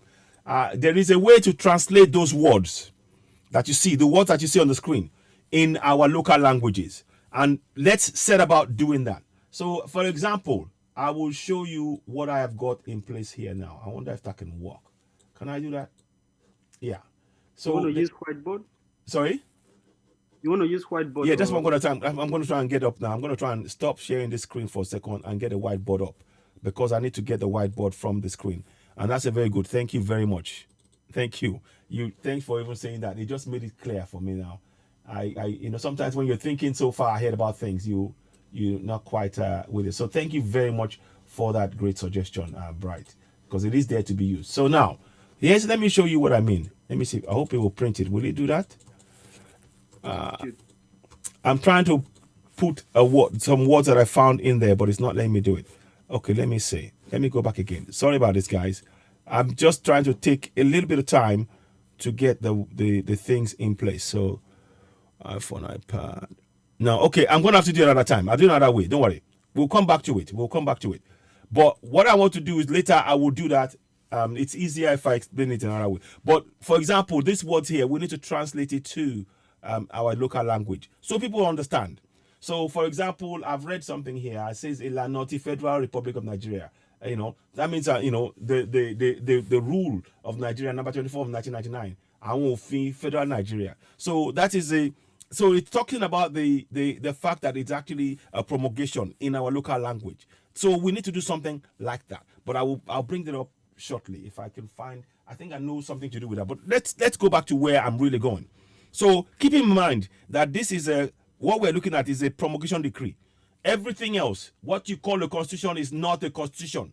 What you call a constitution is not a constitution. It is a schedule to promulgation decree number 24 of 1999, because it says so here. Schedule, the words that you want to look for, you see, set out in the schedule to this decree, and that schedule is what you're looking at. That is a schedule. So it's important we understand that. Now, on the same document, we're going to go somewhere. Let's go to 75. Yeah. Now, there is something called the exclusive legislative list. You see the video I showed you earlier on? Oh, it's gone now. Okay, I'll come back to it. There is a video I showed you earlier on. Yeah, this video. You see this video with the gas flaring, the oil, the gas flaring there, where they found there. Now, here is where the local people need to understand why they must not support. They must not support this constitution. They need to go for separation. We want to break away from continental Nigeria. Firstly, they say no to the constitution and to the elections. Say no to the elections. Secondly, now if we do get to a point where there is a referendum organized by an independent body, then the people can make an informed choice. Right now, if people are not aware that the constitution is a fraud, if you put a referendum before them, they will still vote for the same one Nigeria. And that is the danger that we're trying to prevent. Information is really important in this struggle. So now, the glass flare there, now go back to the constitution now. Let's go back to the constitution. Now, what it says here is very important. I want to take you down to number 39. In direct relation to the oil find in Amoji Nike in Enugu State. Let's go to item number 39. That's where and I will talk about that a little bit more. Bright, are you following me? Are you following what I'm doing? Yeah, of course. Good. Okay, now, so let me just show number 39, because it's important. This is important that every community, this is what this constitution has done to you. It says here, exclusive, let me just read this, exclusive legislative list. What does that mean? That means that list is only for the federal government to control everything in that list. And that includes things like land, includes, waterways, everything, without any say-so from the local people. It takes it away from the local people. So each region now, any resource you find in that area, it is not yours. So the same thing applies to Amoji Nike. Are you following me? Now, let's go and read 39. That is why it's very important we need our people to break away from continental Nigeria. Don't say no to 2023 elections. Now look at this. You see the Amoji find, the Amoji Nike find, the oil gas, natural. I'm going to read that to you. It says, let me blow that up a little bit more if I can. Can I blow it up? 1 second, please. I was trying to blow it out, but it won't let me do it. Can I blow it up? Maybe. No. Okay. Yeah, I can. Okay. Now, I want you to, because I really want you to zoom in on and be able to read that. Now, let's go here. So look at that. So it says mines, minerals, including oil fields, oil mining, geological surveys, and natural gas. Now, what does that mean for the people of Amoji Nike? What is the implication of what I've just read from the exclusive list? The implication is this. You see that oil find? Even though the school found it in that neighborhood, the federal government will now say, oh, no, it's federal government. The people of the area will have no benefit, zero benefit from this. They might pay one of the efulefus in the area. They will pay him money. But the people in that area will not benefit. And what do I mean by benefit? In that area, for example, jobs should be created. But they will go and cap the gas there, and they will find a way to take it out and go and ship it and sell it, and the people of that area will not benefit from the resources beneath their feet. That is what is really happening. That is the damage of this promulgation decree number 24 of 1999. It denies the local people the access to benefit their resources beneath their feet, to benefit from it first, above anybody else. That is why you see the waterways now. If you go and look at the waterways, all of the heads of the waterways, Fulani, Port Authority, Fulani, or everything you mention that you care, anything to do with our resources, they are in control of it. National parks, state, pete, all of it. This is why we're saying we must break up contract for Nigeria, because it's a fraud. Because within that 1999 schedule, the schedule to the decree, They prevent the local people from creating jobs in that area, from benefiting of getting jobs. And certainly in Europe, if they found something in that area, the community were the first ones to benefit. The community, good morning, Deborah Ladi. Good morning, my sister. The community are the ones to benefit. The federal government of Nigeria actively denies every single community from benefiting from the resources beneath their feet. Are you hearing me? The federal government of Nigeria, through the promulgation decree number 24 of 1999, they actively prevent the local communities from benefiting from the resources beneath their feet. What does that mean to you and me? Hunger, starvation, poverty, lack of education, no light, no water, no schools, no safety, no security. That's what it means. This is the reality that we face. We don't even have integrated toilet system. Let me show you a video somebody sent me to make you understand that these are the things that the government should. I'll see if I can find it. I got a video sent to me, and I looked at it and I almost cried when I saw the video. Let me see if I can.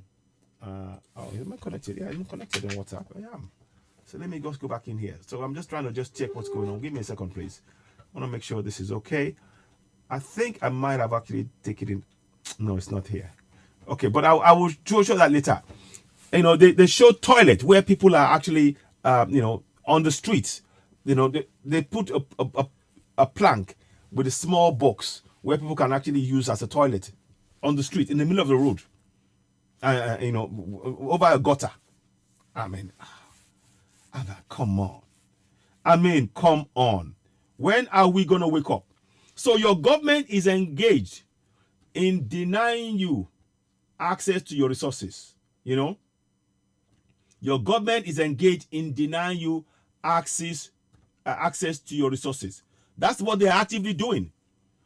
Let me show you what I mean now, if I can find that. I'm hoping I can be able to get it out for you guys. I want to just see this now.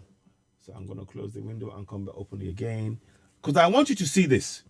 So what I'm saying here, going back to this picture here, what does that mean for the people of Amoji Nike? What does that mean? It means now that the oil gas, the oil that's playing here, the community will not benefit from it all. You know, they talk about they've even the people that will get the 5% derivative. It's not even going to be the community. It's going to go in the hands of the politicians. The community will not see any of that money. The community will not see it. And that is what we are saying to you, that the fraudulent 1999 constitution that as stated here, they have put in laws to deny the local people access to the resources. So why are we supporting, by going to vote in any election, the very document that is denying us access to our resources in our land? Why? My brother, Bright, I'd like to say a few words about what we discussing here. What's your opinion about this? Thank you. Yeah, thank you very much, Citizen. You see, this particular place, this exclusive legislative list has identified so many other items. This thing is, the country is already centralized. But what I read before in school and even in secondary school, they taught us about government, that they taught us, explain federalism for us. Federalism does not mean that the utmost power goes to the central. The power belongs to the people from the local. They work hard, and the state government get benefit from the local government. And the local government pays tax to the central government according to their level of investment on that state. You do not judge. The government does not have a land in your home. Government doesn't have a land. The land belongs to the people. Even if government want to even operate in a certain place, a government must acquire that land from the people. And the government cannot just take land from people without any kind of benefit that will worth the value of that particular land. And in our case, in our places, we are people who are marching on a lot of blessings and a lot of mineral resources from nature. And God made these things to be available in those areas because of the type of people we are, so that these things can be used to improve our life. You know, we are in a rain areas where we have even only 2 seasons in annually in a year, and this time comes the dry season that we have come from because of the drainage from the Sahara Desert. And we have whole lot of rainy season because of we are surrounded, covered with forests and rivers. You understand? So in these places, we need some of these resources to harness them, use it to provide an enabling environment. Exactly. This is the reason why these deposits are there, for us to make use of them and use it to better our land. If, for example, any international company or any country wants to use our land or wants to do anything, the person have to build the company in our land so that our people can be able to benefit and have jobs, you know, all those things. And they cannot, even after building those companies and turn our resources into a finished good, they cannot just transport our resources or whatever they produce to their land without passing through our community laws. Indeed. These community laws are very serious because we are people of ethnic diversity. Exactly. And this diversity have become a very dangerous diversity today because of the creation of Nigeria. Exactly. That is why I remind you from my first speech that you were living very fine before Nigeria came. You did not come from Nigeria. Stop identifying yourself as a Nigeria. Exactly. I understand that you are still holding the passport, but Nigerian came to you. You did not go to Nigeria. You are a king. Yeah. God, that is why you have everything you have. Anybody that wants to survive in this world must come to Africa. But the way they are coming and taking is not the way that it benefits our society. No way. Look at this number 39 that says mines and minerals, including oil fields, oil mining, geographical surveys, and natural gas. There you go. Here is where you are. Nigeria does not have oil.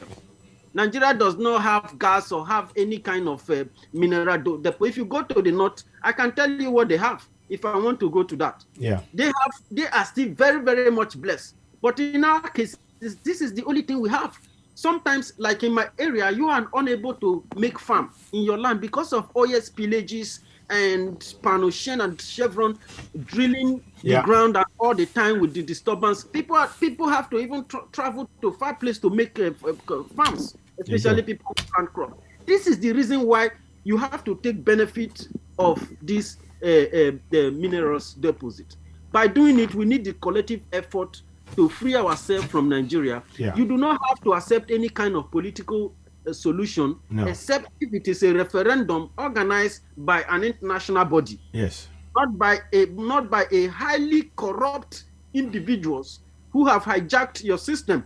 I want to tell you, my people, that this is also an emergency signal brokers that your land have been surrounded. It is. You are surrounded by some field soldiers. Yes. They are working on this thing from years. Yes. I told you that these people, the British that colonized you and gave you what they gave you, Nigeria, they already had this agreement. Yes. They have already met somewhere, and they came to fulfill it. This constitution they wrote from you, this is not a constitution. No. This is a scheduled decree. And that was why I made that comment for citizens to see it. Because this is a scheduled decree. This one was not forced. These were military juntas. Yes. These military juntas many of them were Fulanis who came from the Sahel. After Usman Danfodio wiped out people from the Sokoto, he invited many people from many Fulas. Yeah. Their families. As I'm talking to you, they are pumping into your territory as I'm talking to you right now. So let me add to that. Right now, the thieves are being displaced in their land every day. Thieves are being displaced in their land. 2 million are in IDP camps. In the IDP camps. So what we're saying is not a joke. This is why we need to take collective action. Citizen, do you know that the US spent almost $700 and something billion to build consulate in in your land, in Yoruba land, I guess, maybe in Lagos or they're trying to build. They're trying to build the largest consulate in the entire world. They said they should not do that in your you shouldn't accept such thing. Exactly. You don't need consulate. Consulate is for the Americans. Exactly. When a foreigner come to your land to build something massive and close to a sea, an ocean, yes, probably they will have some they will create an underwater lab. That underwater lab will survey you, go to your soil. They are going to create a digital sensor signals from all your soil. And what is America? Even for them to even think about that, that is an aggression. That is worse than what if it is a country like Russia. America will be important. They don't mind. Russia don't care. Yeah. How can you come to somebody's life? People that are hungry. We need jobs, not consulate. And they want to take more. Not consulate. Exactly. And we have the resources. You know, my dear brothers and sisters, your land has been hijacked with your constitution that you are practicing today. This constitution is a fraud. Well said. Of course, we didn't just tell you that it's a fraud. We identifies some of the items that the constitution entails, and it shows very clear here that they are all fraud. It is fraud. This thing it's a kind of trying to create a quagmire, a pandemonium in your life. Indeed. And anybody... The constitution have hijacked your land. Exactly. This is your land. Your resource, what you have in your homeland does not belong to the indigenous people anymore. That is why somebody from an immigrant in Nigeria will tell you that the oil in the Niger Delta belongs to Jigawa. Oil in Jigawa, the gold in Jigawa belongs to Jigawa. The oil in Delta belongs to Jigawa. I mean, this is nonsense. My pain is that they say those things and they get away with it. You don't take it serious. You don't see it as a problem. When did we become coward? I want to tell you that our ancestors fought these people when they came. Yes. Very bravely. Yes. They fought the British. Yes. They had to die for what they believed in. And the Fulanese, they fought them. They were our ancestors fought them. Connived with these bad people that came to our land. This evil. I want to tell the British that they have been caused with a very grievous cause. I'm very, very sorry, citizen, that you live in that soil, but the British have been caused. If I be a child of God, that what Britain have done to my land, that the fourth generation and the fourth future and the 10th future generation of the British is caused with a cause, because the affliction against the children of God have become entirely unbearable. And these kind of things can no longer be condoned. I want to tell you, I want to be the part of those people that will bring Nigeria to naught. I want to tell you that your land, your resources has been hijacked. It is not a day's work. They have worked on it. They have signed an agreement. Yeah. And the British have the Fulanization. I know that the Fulanization agenda is successful. The Fulanization agenda is successful. Let me tell you the Fulanization agenda. But what was written and the CNN and BBC carry is entirely different from what you have in the Abuja Declaration. The Abuja Declaration is the Fulanization of Nigeria. Exactly. It's Fulanization like Islamization. Yes. Forget about the Hausa word or the Arabic word they used to write it. Forget about it. Yeah. But your land, this thing is now perfected. And that's why, the only option. They took Nigeria from Goodluck Jonathan because they know that Nigeria has expired in 2014. So that was why they quickly hijacked it from him, because they have connived with America and Britain to cause war during the time of Goodluck. That was why they brought their military base to Ghana. Yeah. Let me show you, Bright. You're absolutely right about what you're saying, Bright.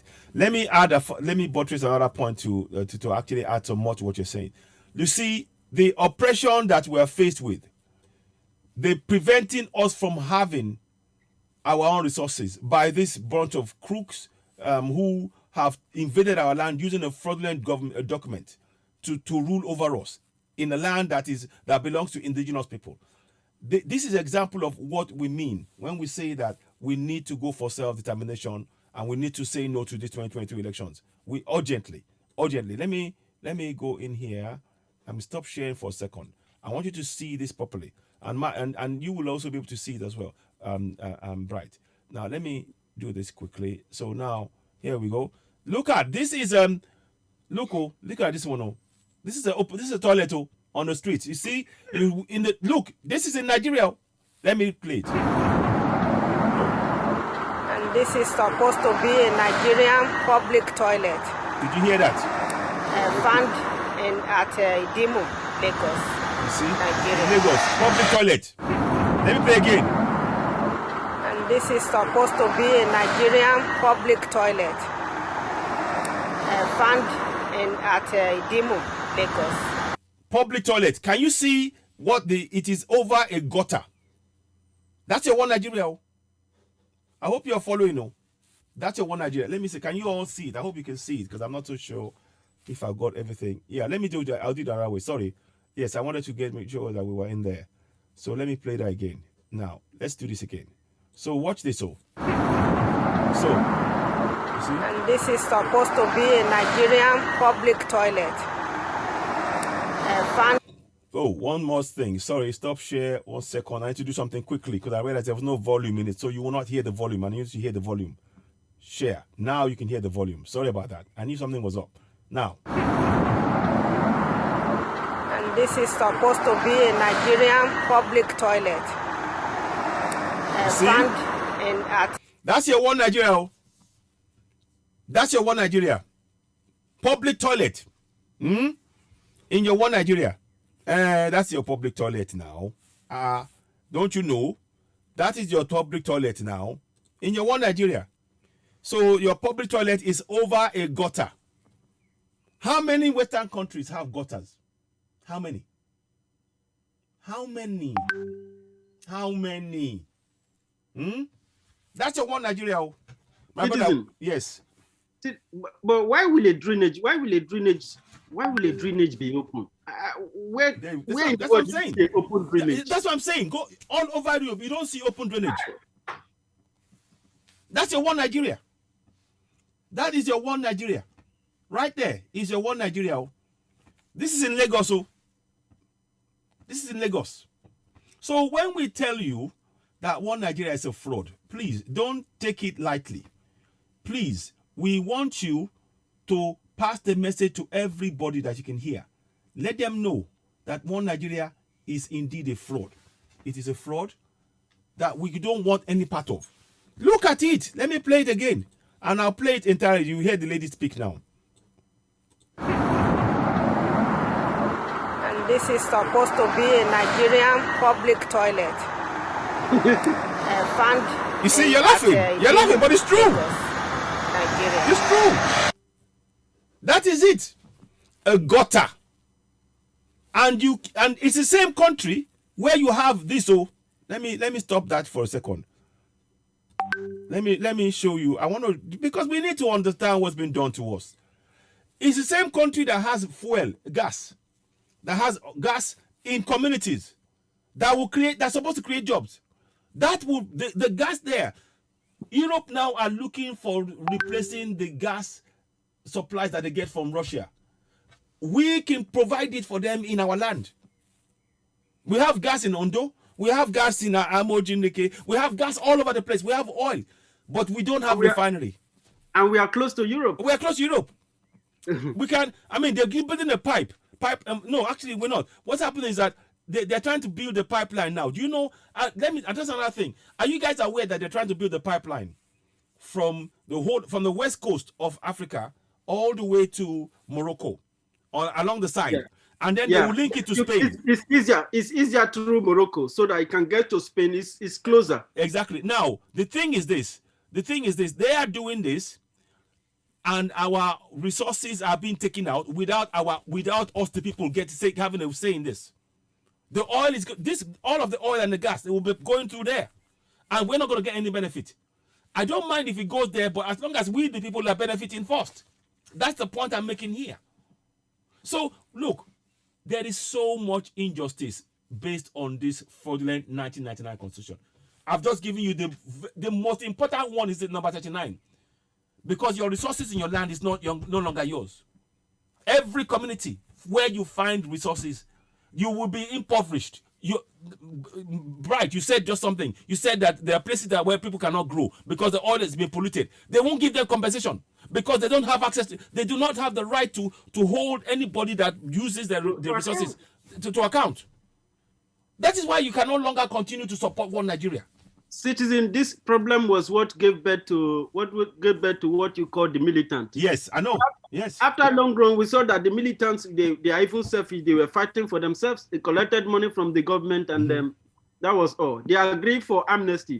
If they were fighting for everybody, they wouldn't have agreed for amnesty. Yeah. They were supposed to hold the individuals, especially those foreign. They were just kidnapping those white people that doesn't know anything. We are the one who's supposed to control our resources, our territory. Yes. And tell a white man who wants to come and do business where he can build. He is allowed to build his business, what he should do and what he should not do. It is done by community heads and individuals who are appointed. Not the federal government, because the federal government does not have the land. Do you know what happened? You know what the government does? You know, there was something called the Northerner First Agenda by Ahmadu Bello. Ahmadu Bello said in the north, but this is what they use across the whole of Nigeria now, that if they don't first for them to look for anybody, they first find a northerner. If they don't find a northerner, they look for an expat. Now, I'm going to stop there because that's where I want to really make you also understand. I'll stop at the expat because the expat simply means that a foreigner comes into a country. And get this, when an Englishman, an European comes into Africa, they say they are expat. But when we as Yorubas or Igbos, when we go to Europe, we are foreigners. We are aliens. We are not just... We are foreigners. We are aliens. Yes. Use that word, alien. They call me an alien. Yes, word. Word. There you go. But if they come to your land, they call themselves expat.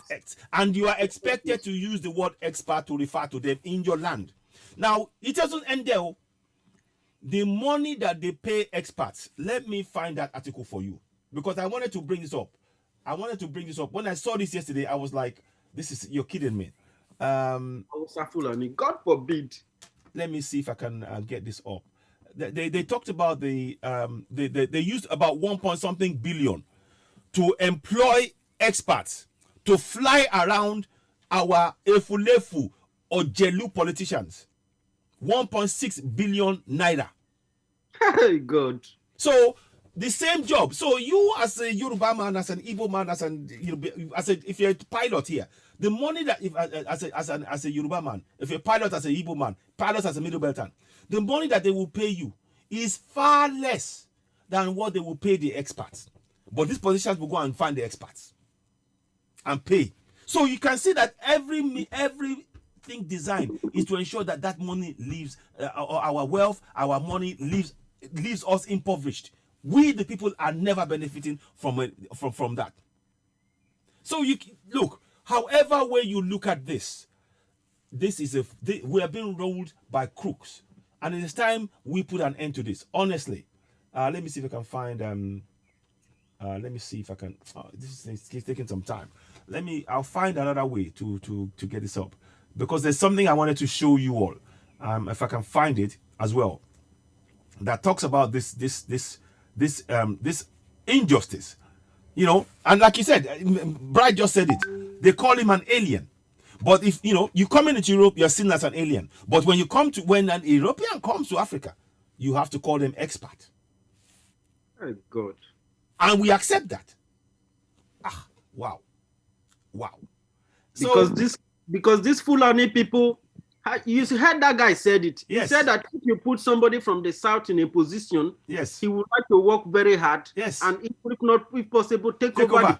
The place. It's better. Instead of them to such people, they have to employ either a British person or a foreigner, somebody, an expert, a professional. Yeah. That is who they employ. Now, when you are doing this, you are now giving this freedom to take, because they know he's what do you call it? He's an immigrant. He doesn't belong to the country. Yeah, he's not an indigenous person. Exactly. That was why he has an interest to take our home. He still needs other counterparts to take their own. Why they grab us together, then we now have no option, no choice. Yeah. Let me tell you, Nigerians, you do not have option. You do not have a choice. Now, sorry, citizen, I like to tell Nigerians, I like to talk about this referendum thing. Yes. I know you and I, we discussed this thing in Yes. We can talk about it. Go ahead. Talk about it. Yes, please. Yes. This referendum is giving you a chance. Yeah. To have your land back. Yes. Take your land back, defend yourself.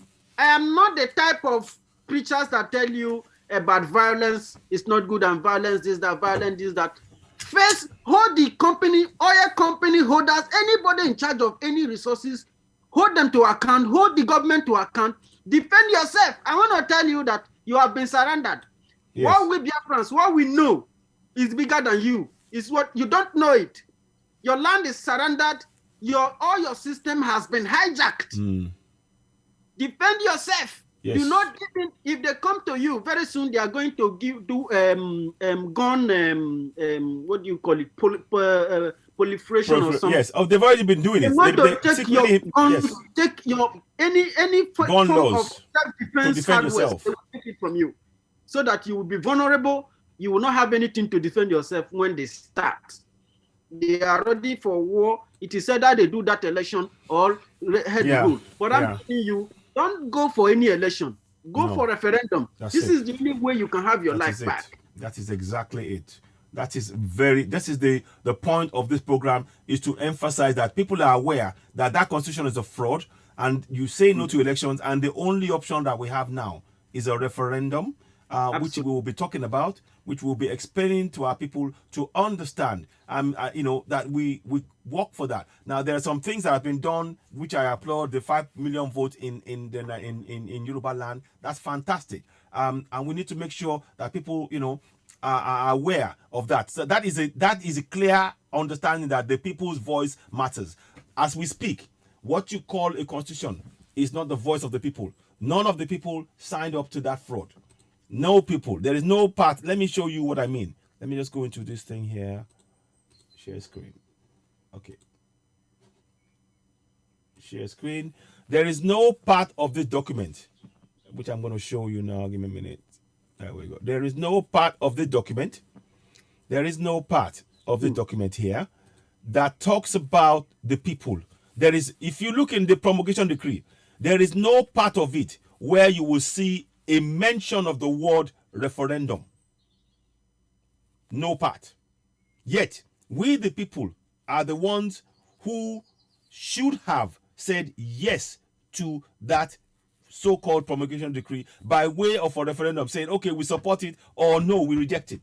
There should have been a referendum put in place. No, it wasn't put in place. They imposed this on you and I. There is no seal of approval from the people. None. That is what I want you to understand. If you look at that document, look at all of the words. There is not even a single word that says about the referendum. Referendum is giving you. That means there's power. You see, when you have a referendum. Now, thank you very much for doing that. I'm going to talk to you about the June. Let me show you the UK elections. Yeah. So EU, not elections, the EU UK referendum. We're going to talk about that now, because I want you to see the comparison between what is being forced down our throat and what the Europeans did when they said they wanted to leave EU. So let's just look at this now. Let's look at this now. So what you have there in front of you now is the European Union. Yeah, 2016, 23rd of June, 2016. The UK had been planning to leave EU. Fine, no problem. We're okay with that. And that's, but they said the government did not unilaterally leave. What they did was, in 2016, 23rd of June 2016, they asked the people the question: should the United Kingdom remain a member of the European Union or leave the European Union? That was the question they asked. And they put a referendum in the hands of the people to decide. Are you following me? I hope you're following me. I hope you're following what is being said. My brother Bright, are you following what's being said now? Now, completely. Good. Now, so at every stage, the governance were relying on the people, were relying on the voice of the people, collective voice of the people.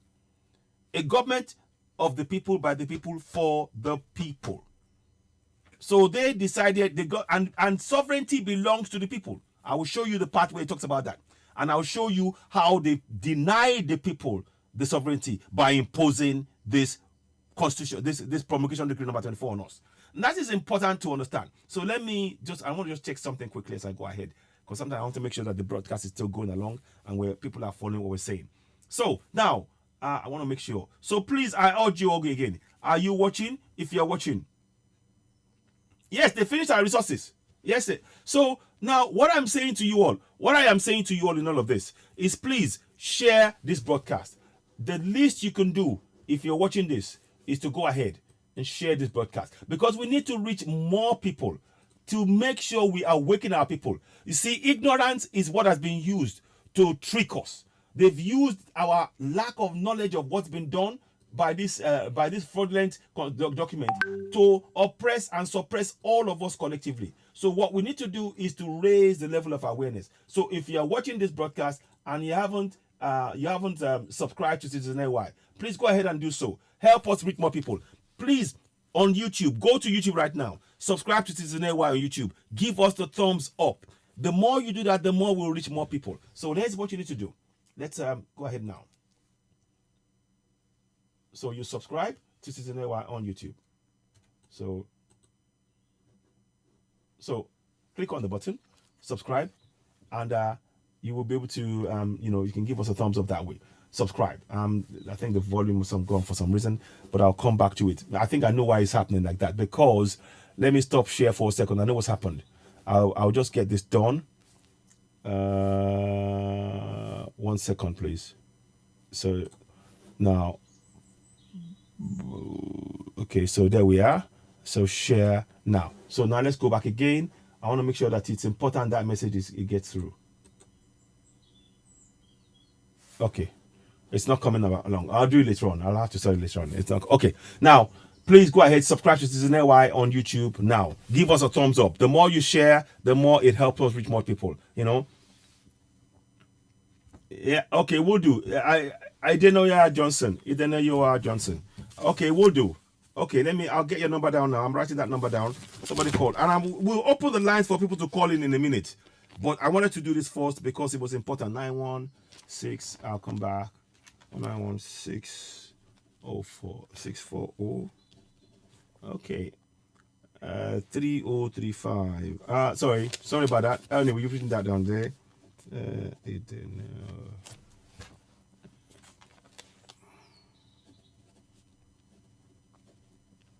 Okay, so I'll come back to that later on. Yeah. So now what I want to do is, so let's go back to where go on to what we were doing before.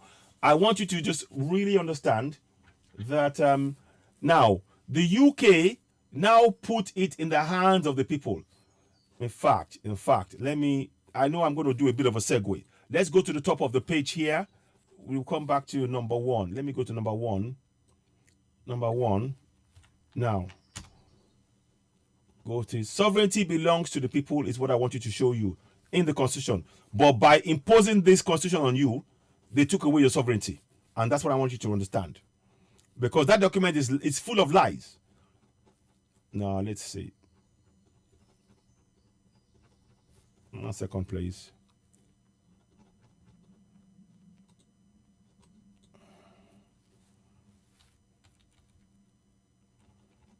Okay. I'm just trying to get you. Okay. You see, now when they talk about, listen to this line, listen to this line. We, the people of the Federal Republic of Nigeria, having family solemnly, let me make it smaller.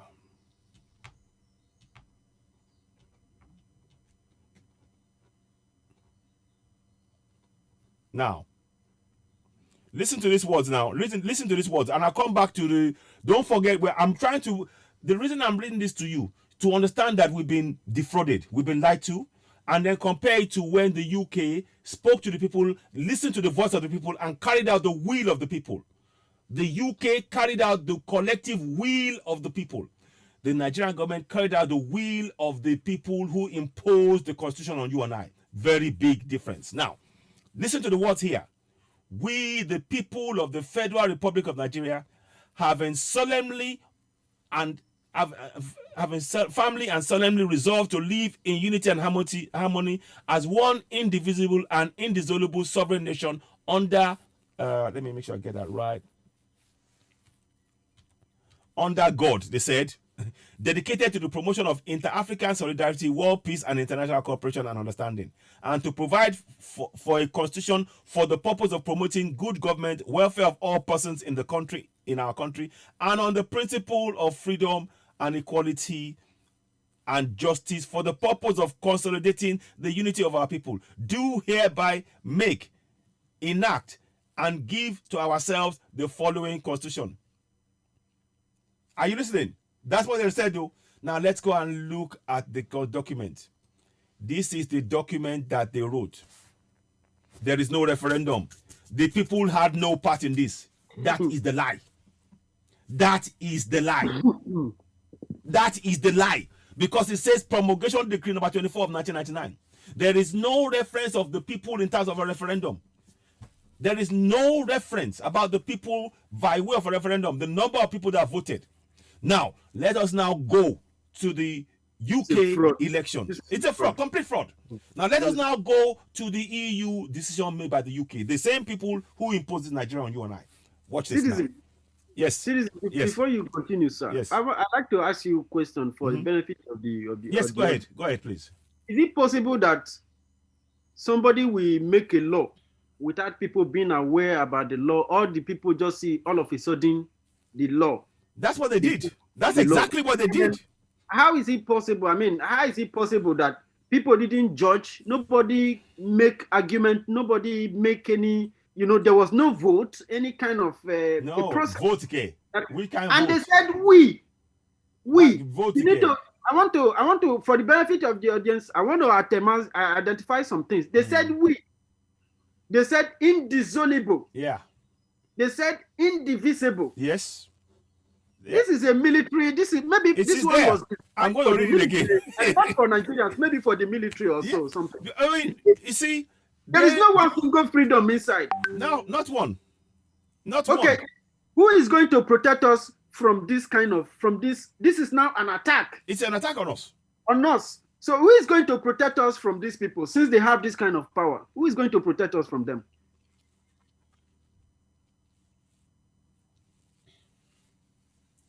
So now the question you asked was about how who gave them the power to impose this on us. That is where they use the military. You see, the military is a tool of oppression, certainly in our climate. And the military got their powers from many of these people. If you go and look, they were trained in Sandhurst in the UK. And then and firstly in the UK, and then latterly in the Nigerian Defense Academy, and I think in I've forgotten the place. It was the place normally. I can't remember the name of the place now. Anyway, that's where the NDA. So now what they did is that everybody, if you notice in our own culture, when you say you're in the army, people respect you. They give you, kudos. Oh, you've been in the army. You've been, you're respected. But in actual fact, the army is supposed to do only one job: protect the nation. The umbrella, the constitution. No. The job of the army is not to even talk about constitution. They have, because you see, the military men. I've got a book which I'm actually going to read to you guys. In that book, it talks about that the military men that were that are now calling themselves leaders of the nation, they have not got the skills, the mental ability to be able to run a nation. They are only good for the battlefield. The people that are running us now, they are only good for one thing: the battlefield. They should not be running the nation. They should have been protecting the borders of Nigeria, to making sure that nobody else comes in or go out. But of course, they are the ones who are opening it. Since 2015, the military has been pardoning 35,000. That's we know of 35,000 Boko Haram. The military, get me? The military have been pardoning Boko Haram. So exactly. So now that exactly. So that it's in fact, send me so I might even play it. Send it to me so I can play it. Now I'll take it and send it for you. Now the thing is this: what we are saying to you in all of this is that military now, because of that fear, because they did not expect that Abiola will be tougher by 8 million votes to 5 million. They were shocked that happened, that the Southerner won. And we were not surprised. what is more shocking for them was that the Hausas voted more for the Yoruba man Abiola than Tofa. So Abiola won by 8 million votes to Tofa's 5 million.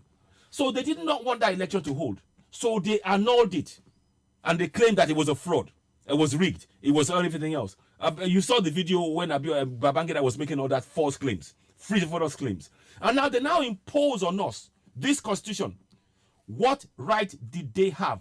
Nobody gave them the power. The military are only supposed to protect our borders. They should have no part. They should not be writing the document. The fact that a military has written this document, you see, federal military government, the fact that the military are involved in writing this document shows that it's already a fraud, because the voice of the people have been denied.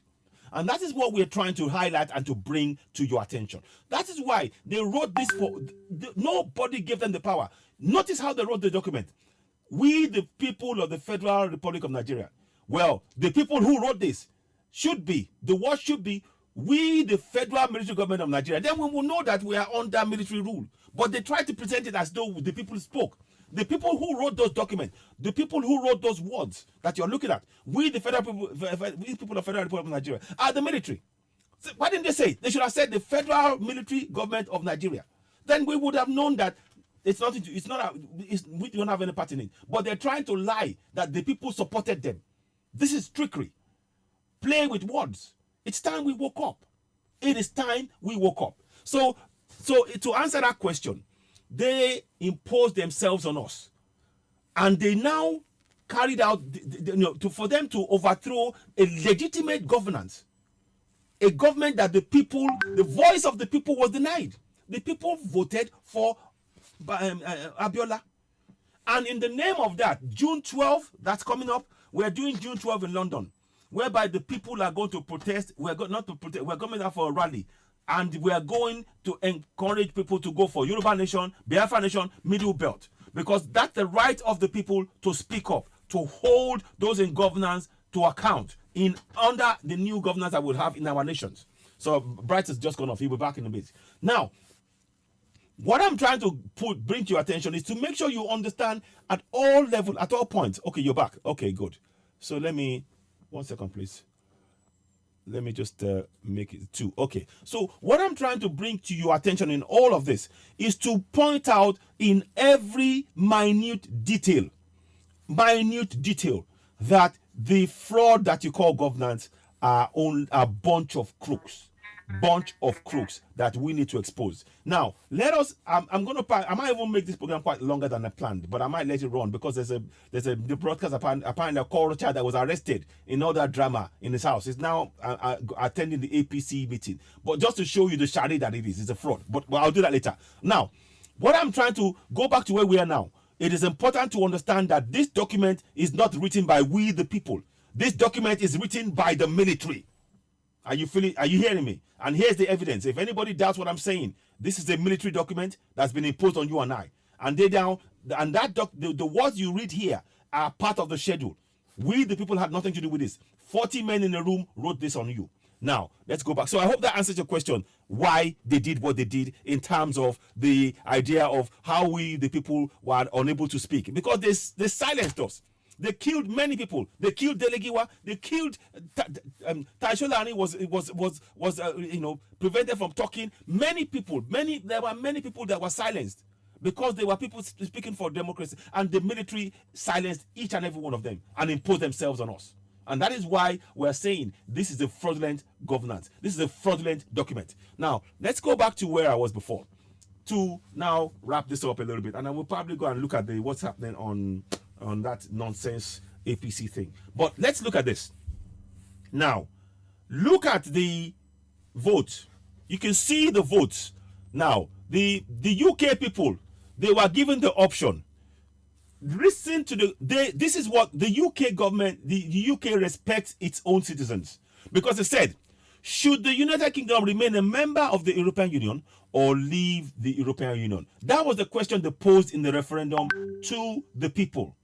Remember, sovereignty belongs to the people. I'll bring that to you later on. Now, here is the answer the people gave them. The people said, leave. People voted. 17 million voted to leave the EU. and 16 million voted to remain, meaning that the Leave won by 51%. They won by 51% as against to remain 48%. And that is exactly why the UK left the EU. Based on the voice of the people by way of a referendum, the government answered to the will of the people. Are you following? Now, there is no referendum that the fraudulent governors can point to where the people said, we are happy, we support the imposition, with the passing into law, the constitution of Nigeria. There is nowhere they can point to because it is a military document. It's important we understand that. It's important that people really connect with what is being said here. We are trying to break this down in minute details. Now, let me go and show you, again, to show the lie. Now, so we read that bit. Now, this says now, sovereignty belongs to the people. Let me just see. You see, again, it says there, Nigeria is one indivisible and indissoluble state to be known by the name of the Federal Republic of Nigeria. These are pronouncements that they make it to us. They're not giving you the chance to be able to discuss it, to have a discussion about, if you want to be part of it or if you want to leave. Let me just show you. I think it's 1412, 14.2, if I'm correct. I'm just trying to get to the point where sovereignty. Let me see. Here we go. Now, 14.2a. So, there you go. I want you to read this bit. Look at this bit here. So, read it. Bright, are you seeing what I'm seeing? Yeah, okay. Now, very important that you understand now. Everybody listen, watching me. Everybody watching now.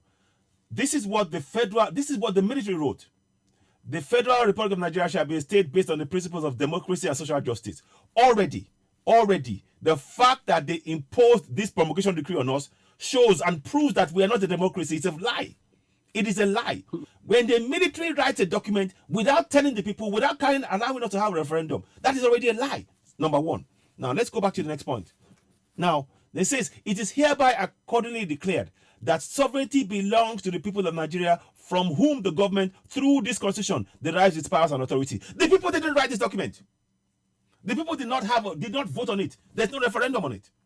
There is no referendum. There is no referendum that the people that imposed this on us can point to where the people accepted it. In the UK, for example, the UK can say, oh, why did we leave EU? Why did we leave the EU? Oh, simple answer. We, the people, we decided to leave in a vote. But when you come to ask for Nigeria, why did we agree to this constitution? Oh, the people's voice was not heard. Which means it's a fraud. It's a fraud. It's a very big fraud. Yes. It's a fraud. So when they tell you, the words here are just words written to make us believe that we, the people, signed up to it. Nothing of the sort. So every community needs to know this. And I want us to be very, very aware of this knowledge. So this is why we're coming back and doing this kind of, if we have to do this 1,000 times, we will do it. We are not going to be tired. We need people to know the fraud that has been perfected on us. And that is the evidence that we need to break up contract from Nigeria. Each and every one of us must play our part. We need to break away from contract from Nigeria. It is a fraud. It remains a fraud. And nobody must vote in elections. If you're a Middle Beltans and you're a Southerner, you should, in your community, make them aware of the fact that what we are being ruled by is nothing other than the promulgation decree number 24 of 1999, a military decree. A military decree.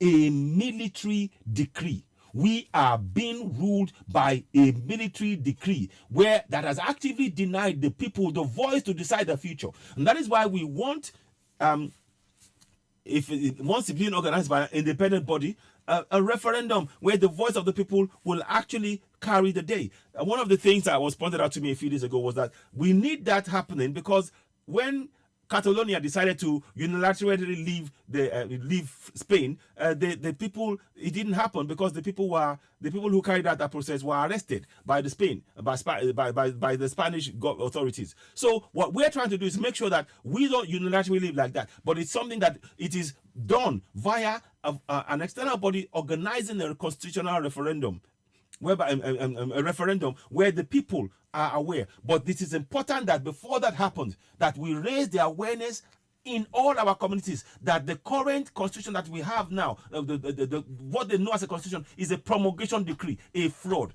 And that is reason enough for us to go our separate ways. So I hope that makes sense.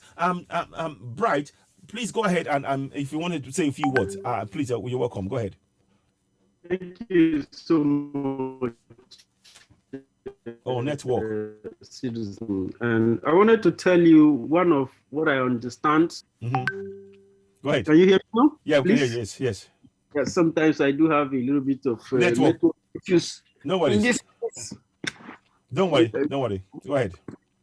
So I wanted to say a little bit of what I understand by as a military, what military does for its people. I understand the military is almost like a separate body Yes. that protects the entire umbrella. When I said that the military protects the constitution and the people, I meant that the constitution that comes from the people. Yes. In order for some selfish and corrupt individual not to overrun the constitution by abusing their power according to their position. So the military also have a way of trying to come in. And how does the military come in? It does not attack the government. The military uses the people. It guides the people through probably protest or asking for one thing or the other. It guides them to ensure that they comply with the law, like destroying other people's property.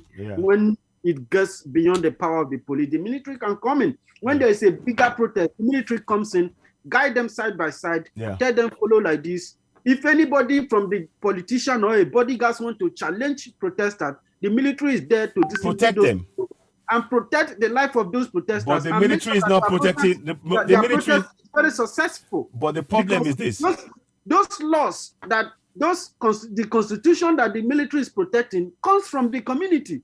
Ayo, you have a village. I have a village. The way it might work in your village might not be the way it will work in my village. So there is a collective. Must be a way of collecting data from the looks and cranny down to even to the most local village.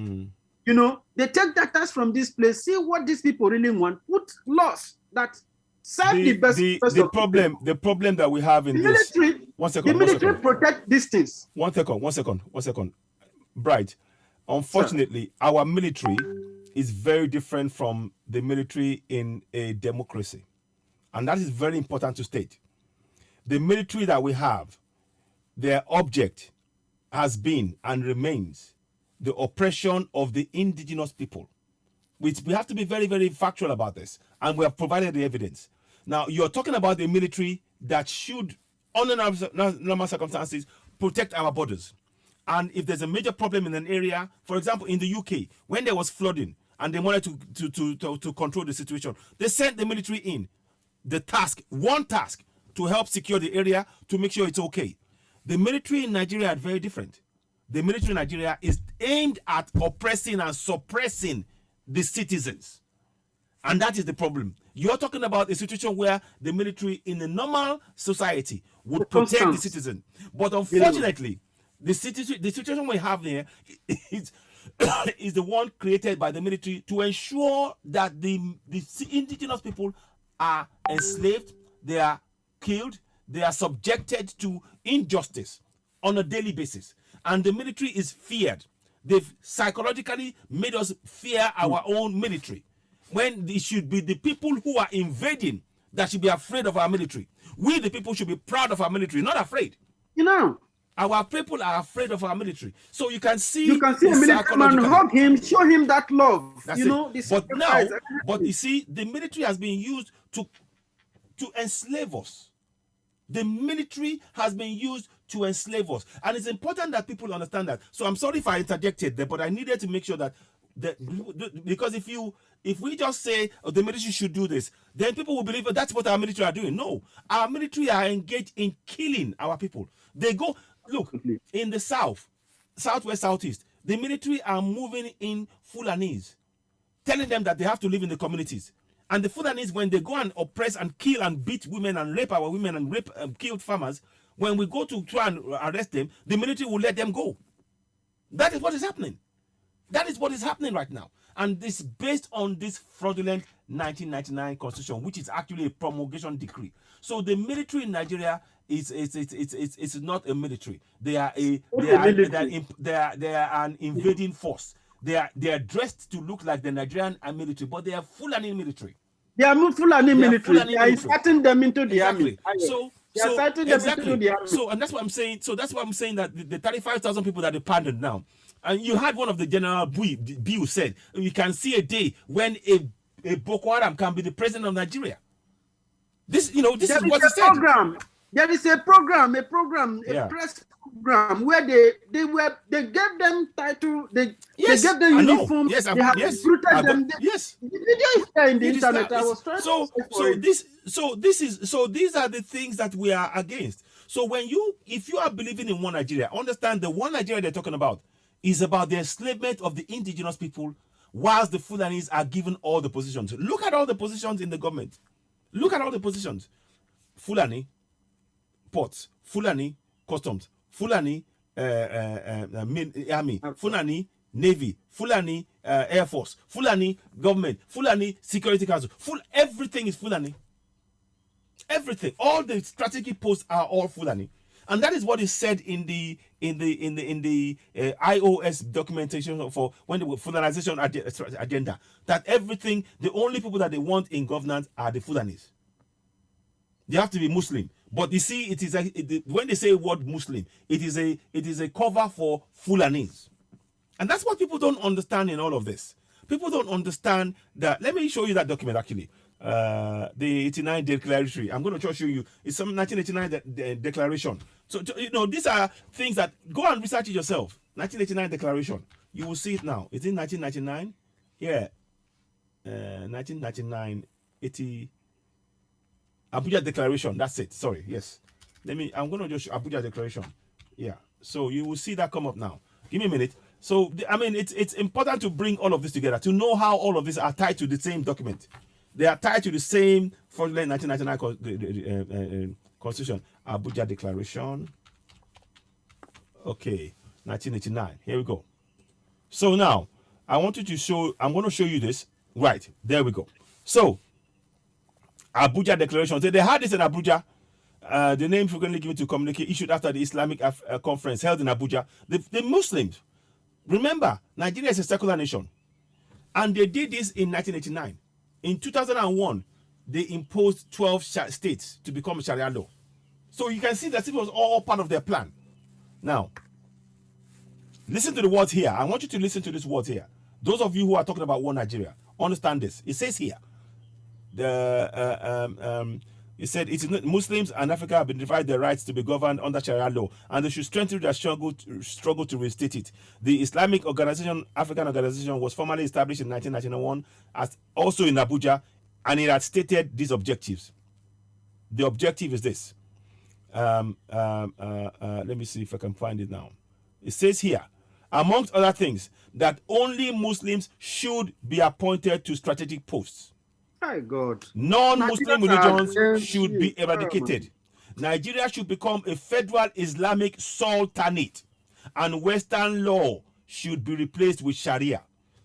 So you can now see that all of you that call yourself the senior advocates of Nigeria, you are citizen. Even before this time, sir. Sorry, sir. Before this time, 7 states were already practicing Sharia law. They were, but it wasn't legalized. It wasn't by law. It was being practiced. But now, in 2001, 12 states now went, and after the fraudulent constitution, they quickly imposed, without asking, without seeking. They should have sought for them to go to anything. What should have happened? And actually, those 12 states, they have actually seceded from what should be known as Nigeria by imposing that, because they did not seek the consent of all of us by way of a referendum. Do we want to or not? They imposed it on us. And now they want to impose us to remain in that contraption. And we have the right to self-determination. It is a war. This is a war. This is a war. But so the people are aware. This war has been there for a long time. For a long time. for a long time. man. So let's try and I understand where you're coming from, but sometimes you need to speak about this in a way to communicate so people understand what they need to do. Because what they need to do, because what we are trying to do now is to raise the level of awareness so that people take the necessary steps to free ourselves collectively from the bondage that we're in. So it says here, Muslims should be appointed to strategic posts. Non-Muslim religions should be eradicated. Nigeria should become a federal Islamic sultanate. Western law should be replaced with Sharia. And these are what is happening now. The Attorney General, the Attorney General is Fulani. The Chief Justice of Nigeria is Mohamed Tanko Fulani, and he's practicing Sharia. Look, so what more evidence do you need? Those of you talking about one Nigeria, that these people are doing one strategy only, Fulanization of that contraption, and that is why we need to break up. They can keep their Fulanization, they can keep it in the north with the houses if they want, but we in the south, we need to raise the level of awareness in our communities now. So these are the kind of things that we're bringing to your attention. I hope this is resonating with you. Please do share as you're watching. Do share this broadcast. And it is important that those kind of things, we're bringing you information here. This is not hearsay. This is written by those in the military. The military are the ones who took us into the Islamic organization. Because remember, at that time, we were under military rule. The military are the ones who are bringing all of this to us. So yeah, okay, go ahead, Bright, go ahead. Yeah. Yeah, I want to explain some of the things. I want us to a little bit skeletize the word Boko Haram. Yes. Boko Haram, what was their first explanation of their cause? It was they were against the Western education, civilization, exactly. and all that. Exactly. And then when you come to the Abuja Declaration of 1968, then you will, in the down here, if you can come to this is where you have number 10, the last sub paragraph. Yeah. Yeah, where is which sin? Number 10, yeah. Yeah, you can from here where you have Sharia. There's a place where you have Sharia. Oh, okay. Sorry. I can't answer that now. I can't answer that call. Let me read. Permit me. One second. Yeah, go ahead and read it. Yeah. So you're talking about the federal Western law should be replaced with Sharia. Which then regards this as indicating a more militant aspect of Islam and comments some aspect directly conflict with official Islamic teaching. So exactly. This is where the Boko Haram takes their directive. It is. This is where their point of contact, their point of focus, their whatever they represent. Yeah. This is where it comes from. Yes. So how do you fight these people? And do you know that the British and America has been playing with your lives? The Europeans have been playing with your life for almost 50 years now. This is a war. And these people want to see what you can do. Mm-hmm. Their only interest is to milk you, because if you remember during the Biafran War, while we were fighting to provide for our own ideas, mm-hmm. they were stealing from us. Completely. We were fighting for our freedom. They were stealing from us, our resources, including artifacts, including juju. Yes. Juju in your shrine. They stole shrine. Yes. People shrine were stolen. Yes. And it's in museums. Some Igbo people were running with their shrine. And some that left their shrine. Or Igbo take them. Yes. And if you watch here, this is Boko Haram. But did the US tell you that they want to fight Boko Haram with Jonathan? What was the Europeans' comment as at that time? Yeah. These individuals only wants to steal from you. They don't care about your life. Yeah. But they did that. They wanted to see what you can do, because they knew that you are still at war. Yeah. Because they put you in that condition. Yeah. They want you to fight, because these people have nothing. The British and the European and the American, they had nothing. Yeah. They were hungry. They had to use human beings. They were intelligent. They now use their intelligence to use you. Yeah. And that is why today a black man cannot rule himself. You give him gun, they will kill themselves. Give them democracy and freedom, they will use it to rob the poor and steal from the public purse. Yeah. This is what is happening to you. What you see here is what Boko Haram, this is the Boko Haram that you have been thinking of. Citizen, thank you very much for this very spectacular broadcast that you opened up today. This is Boko Haram in charge of what you call the force Federal Republic of Nigeria. There is nothing like Nigeria anywhere. Thank you. I want to draw your exactly. mind back that the first name that the company from Britain gave Nigeria was the Royal Niger Company Protectorate. That's it. Because of this singular fact, Flora Shaw and Lord Lugard had a serious argument before Flora Shaw had to fly to England in 1911 to negotiate. That he was telling them that this thing is going to cause problem, that they are dealing with some set of people who are not even among the major ethnic groups, the three pillars that keep this region together. We conquer these three pillars and we want to insert so that we can get what we want. But this thing is going to cause a very serious havoc and we might be blamed for it. They asked her, what is your suggestion? She now said that since Mango Park have discovered River Niger, and River Niger has covered the country in the south, so let us call them Nigeria. One of them suggested that will be a slave name, another war. They said they will not know. After that agreement, that's because of our lack of knowledge. You see, lack of knowledge. This is where the name of your Nigeria came from.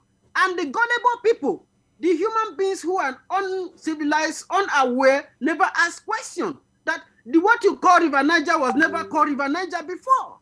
Your father were killing fish there, farming there, doing trade by vital, even with that river you call River Niger today. So how does a child like Mango Park that was born yesterday came to your land and tell you that he discovered River Niger, just like the way they claim that they discover you? And your teachers are the worst people ever in this planet Earth. To teach me that Mango Park discovered River Niger. No way, he didn't. It's no way. So my brothers. One of the things that we have to really do now. Did you see the fraud? It is a fraud. How much big this fraud? This is why we're doing programs like this. It's very important that we do programs like this to enlighten ourselves, to free our minds. Our history is much older than Mango Park. No, you cannot discover. You see, if you say that you discover a place where people have been living, then you are just telling a lie. It's as simple as that. Where people are living there, they're fishing, they're going around, they're building, they've got artifacts. It is a lie. You are just fooling yourself. You're trying to make a name for something that you do. You cannot claim to have discovered anything that people have been there for millions of years.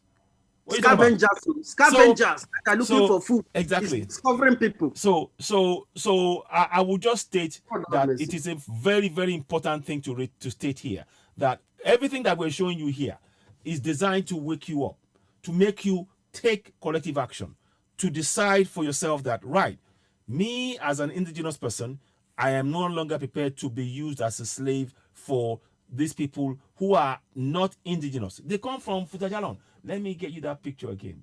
Those of you who may not know, I want to find that Futajalon picture. I have it somewhere. I hope I have it here. I want to just show you that image, because many people are under the misinformed idea that, oh, no, this is we should, we're all part of the same thing. No, they're not. They're not part of us at all, and they are oppressing us. And the fact that if we do not speak up now, we will be obliterated from our own land. We do not want to become another Palestinian.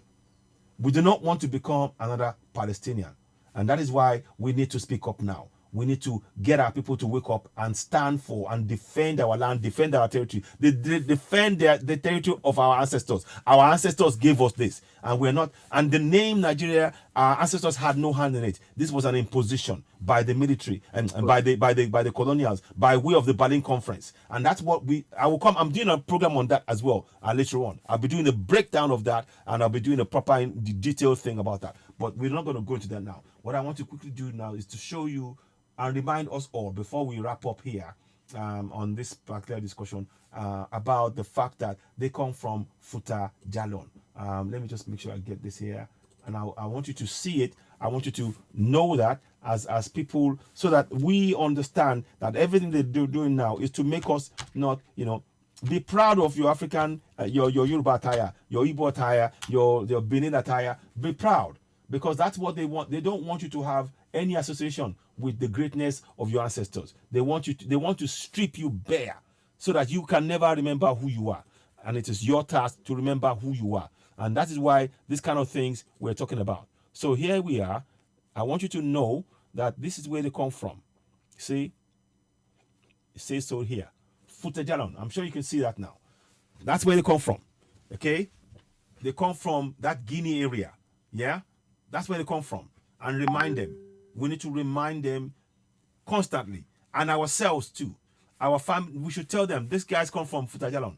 They're not part of us. We need to separate.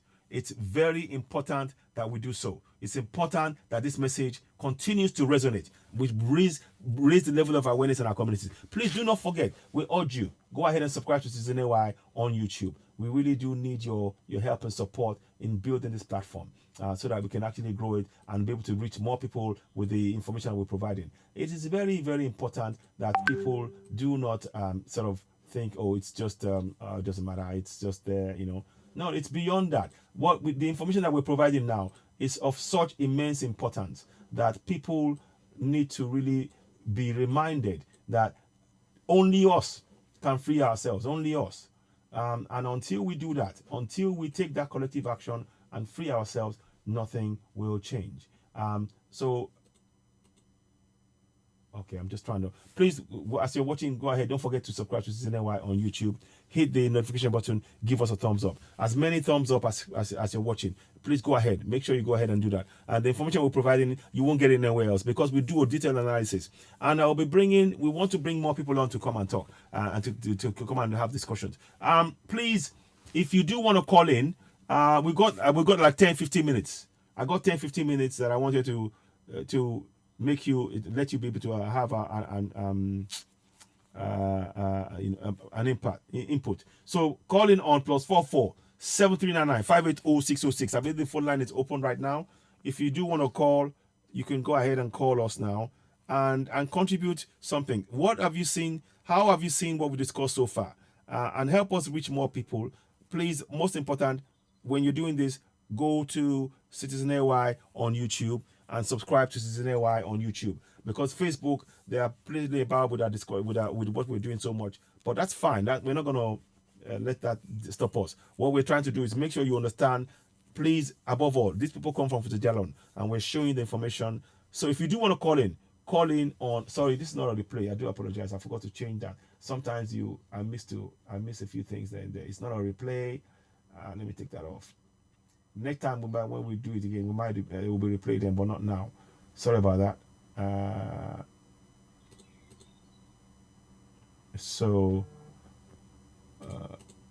please, if you want to call in, +44 799 580 606. So you can call on that number and we can have a discussion. If you do want to call in, and let us know by leave comments on the page to know. Let us know if what we're saying, if it resonates with you. If you feel that this has been very helpful in a way, go ahead now. Don't forget, subscribe to Citizen AY on YouTube. Help us grow the platform. We do need your support in growing the platform, and it's very important that we reach more people, because the information we're providing, you simply won't find it here. You won't find it any other place. We put the effort in to make sure that we bring this to your attention so that you can make an informed decision collectively. All of us are involved in this. Again, please do remember, these guys the Fulanis come from Futajalon. It's very important we remember that message. And we need to stand for our own land, our own people. This is the land of our ancestors, and we need to make sure our history is taught in our land. This point, I will probably be saying thank you very much. If I'm not hearing any calls from anybody, please, if you want to call in +44 739 580 606. The object of the discussion here has always been and remains that we are aware that what you call a constitution is actually a promulgation decree, a fraud. Just to remind you all, those of you who are just joining, if you're just joining us, let's just bring that up again so that you are aware. I think I want to make sure. Yeah. So let me just get this out there. 1 second, please. I want to make sure you have that, you're aware of what's going on. Now, okay, so now let's go back to this. What is being used to rule you now is rule, and it's not there's nothing democratic about it at all. It's a military document, and we need to reject it. That military document is now being used to restrict your access to your mineral resources in your own land. as indigenous people. That's why we need to go for self-determination. So please continue to share this podcast. You're watching Citizen AY, the platform where we speak truth to power. We've been talking to myself and Bright. Bright has been going through a lot. Now he's made it through from the Mediterranean and is living in Europe. And trying to get through, but he's passionate about Biafra and Yoruba land, and he's passionate about those things. Now, like I said, it's not matter what you call yourself. If you want to call it Oduduwa land or Yoruba land, it doesn't matter, or Biafra or Igbo. What is important is that we are all aware that collectively, we must work collectively to break apart from continental Nigeria. That constitution remains a fraud. That is something that is indisputable. That is indisputable. What you are looking at before you is a fraud.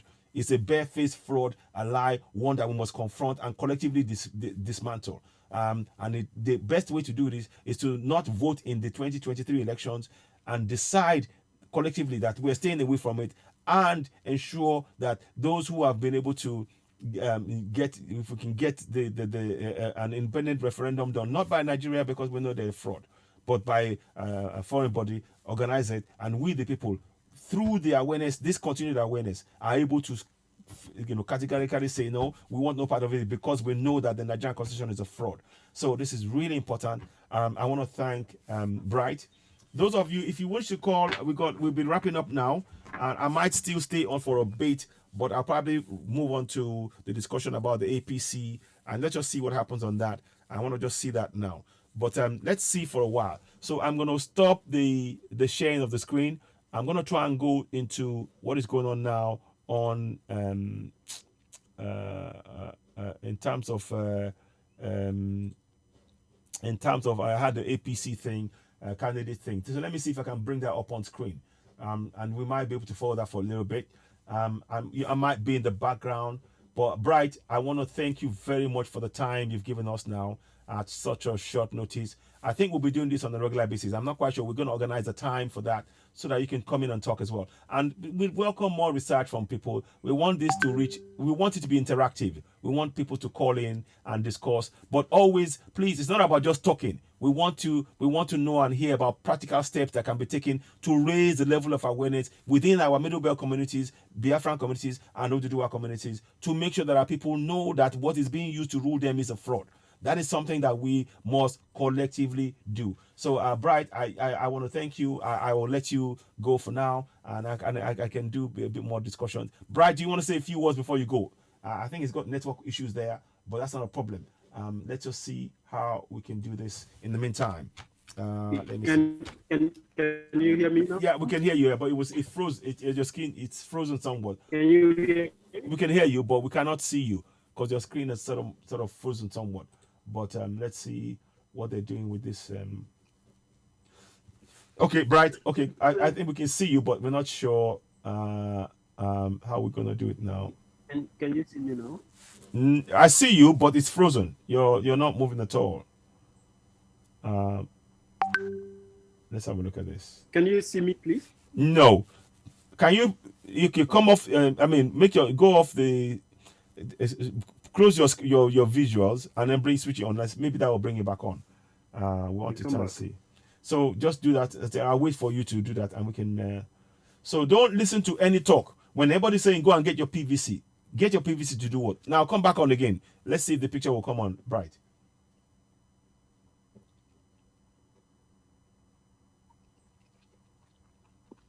Okay. Okay. Can you see me now? No, we can't. We can't see you. Can you see me? Yeah. No.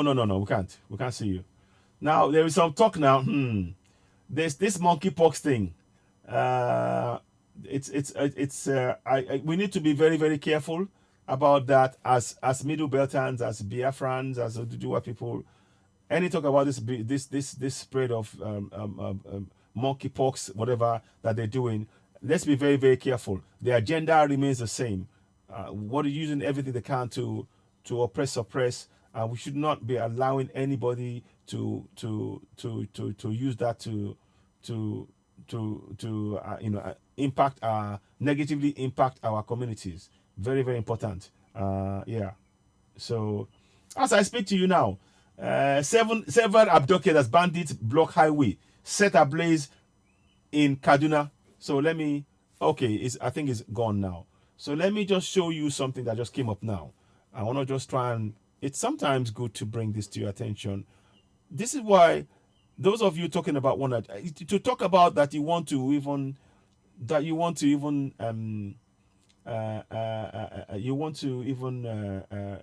believe in one Nigeria. Look at this. It says here several people have been reportedly kidnapped by bandits.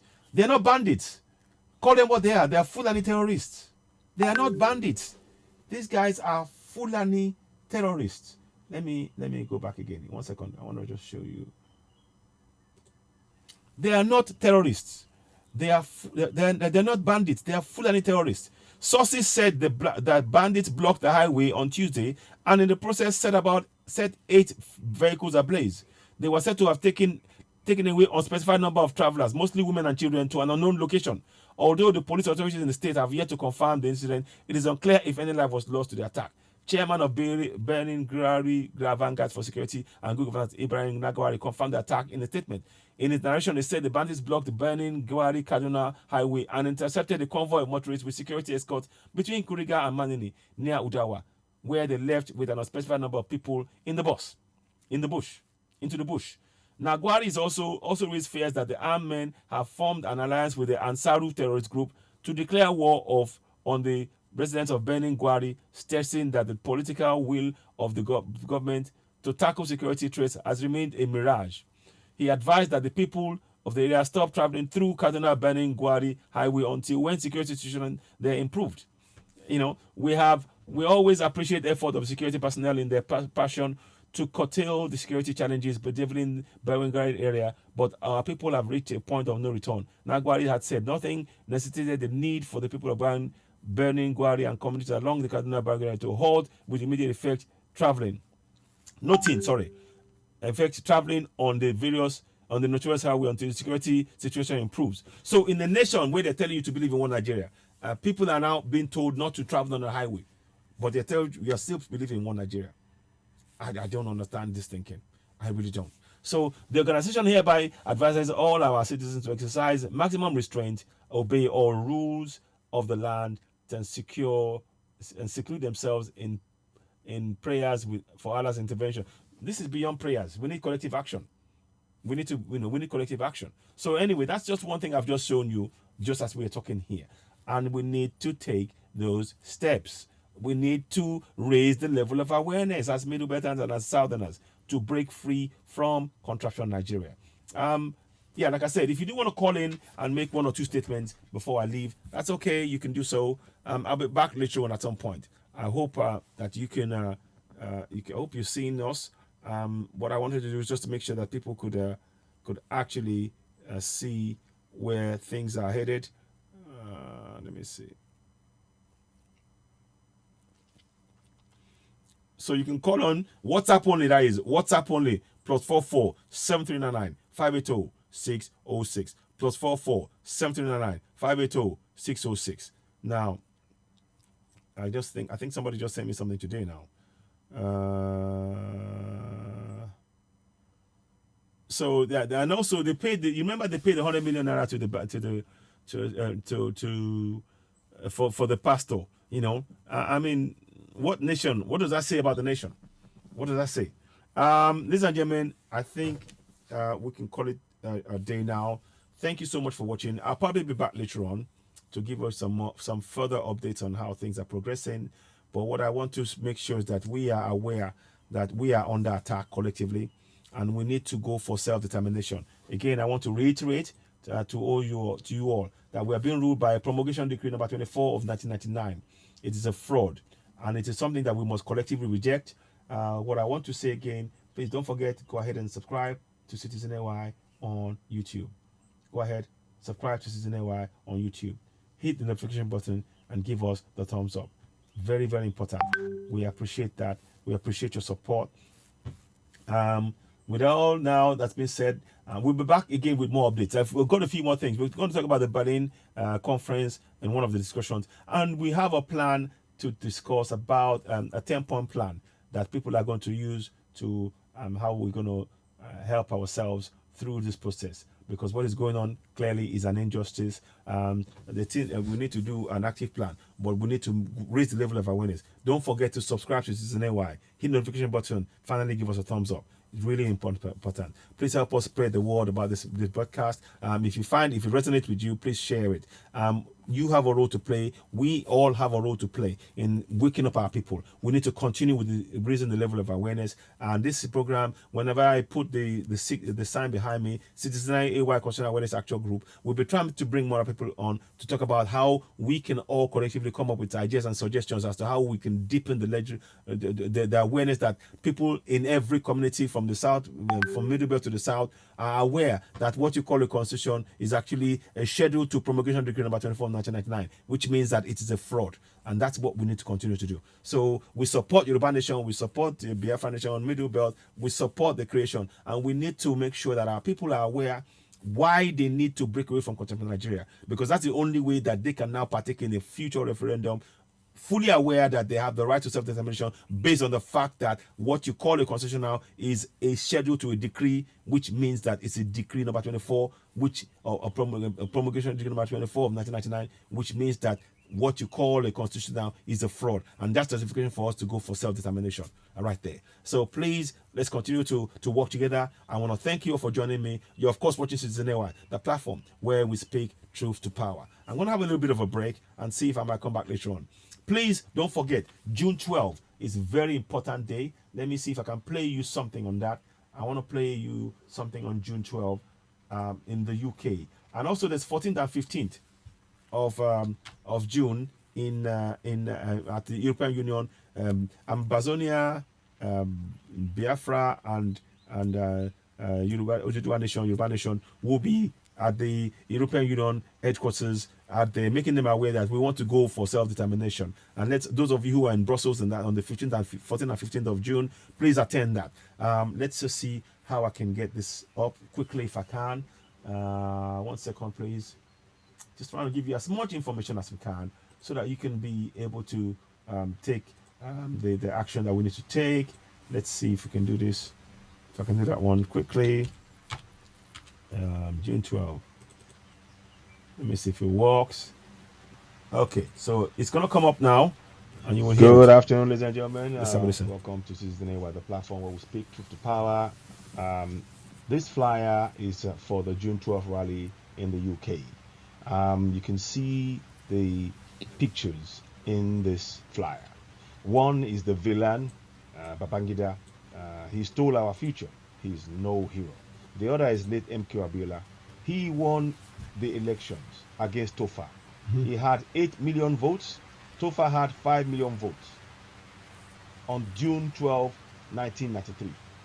On June 24, 1993, Babangida, that you see in the picture there, Ibrahim Babangida, stole our future. He annulled the elections. Since that date, contraption Nigeria has never been democratic. They stole Abiola's mandate. They stole our future. And since then, we have been impoverished and will remain impoverished by the unjust and fraudulent bunch of crooks who impose themselves on millions of citizens. And for that reason, for that end, they got to the point whereby they imposed the fraudulent constitution that has continued to oppress and suppress the indigenous people. So we say, we the indigenous people, from the Middle Belt down to the south, we now speak with one voice, and we say we have the inalienable right to go for self-determination, and we do not require permission from a fraudulent governance. We, via referendums carried out, currently ongoing in the various indigenous areas, the Middle Belt and the South, we are going to determine our future. We will go for self-determination, and we will have new nations based on the referendum that the people themselves will organize, because we have no governance in contraption Nigeria anymore. Contraption Nigeria is about denying us our rights to our resources in our land, particularly the indigenous people. That's why those of you listening to this broadcast, if you are from the Middle Belt all the way down to the South and you're in the UK, it is your duty to turn up at Trafalgar Square on June 12th. Join us in the rally. We need to raise our voices. We are going for self-determination. We are going to have our nations, and we need to work together to achieve this common aim. We are tired of being slaves in our own land. The Fulanis do not belong to our part. They come from Futajalon, and they are oppressing and suppressing us. And the injustice has gone on long enough. The fraudulent constitution is a military decree that this man and his cohorts, Abacha and Abdul Salam, drew up and imposed on us without a referendum for us, the citizens, to say if we supported the constitution or wanted amendment or not. In the UK, on the 23rd of June 2016, the UK, before they left the EU, they carried out a referendum. It was years in making. They made announcements, they had discussions, they had debates, and then they put the referendum before the people. None was provided for the people, the people of contractual Nigeria. This fraudulent constitution, which is a fraud, was imposed upon us. We never gave the seal of approval for the 1999 constitution. Therefore, we as the indigenous people, we are going for self-determination.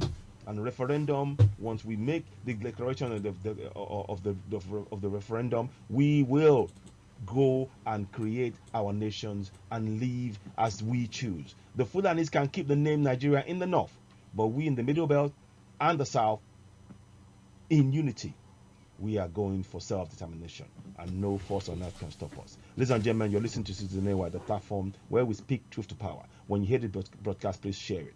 We're going for self-determination. Please turn up on June 12 in the UK, Trafalgar Square. Be there. Thank you and goodbye.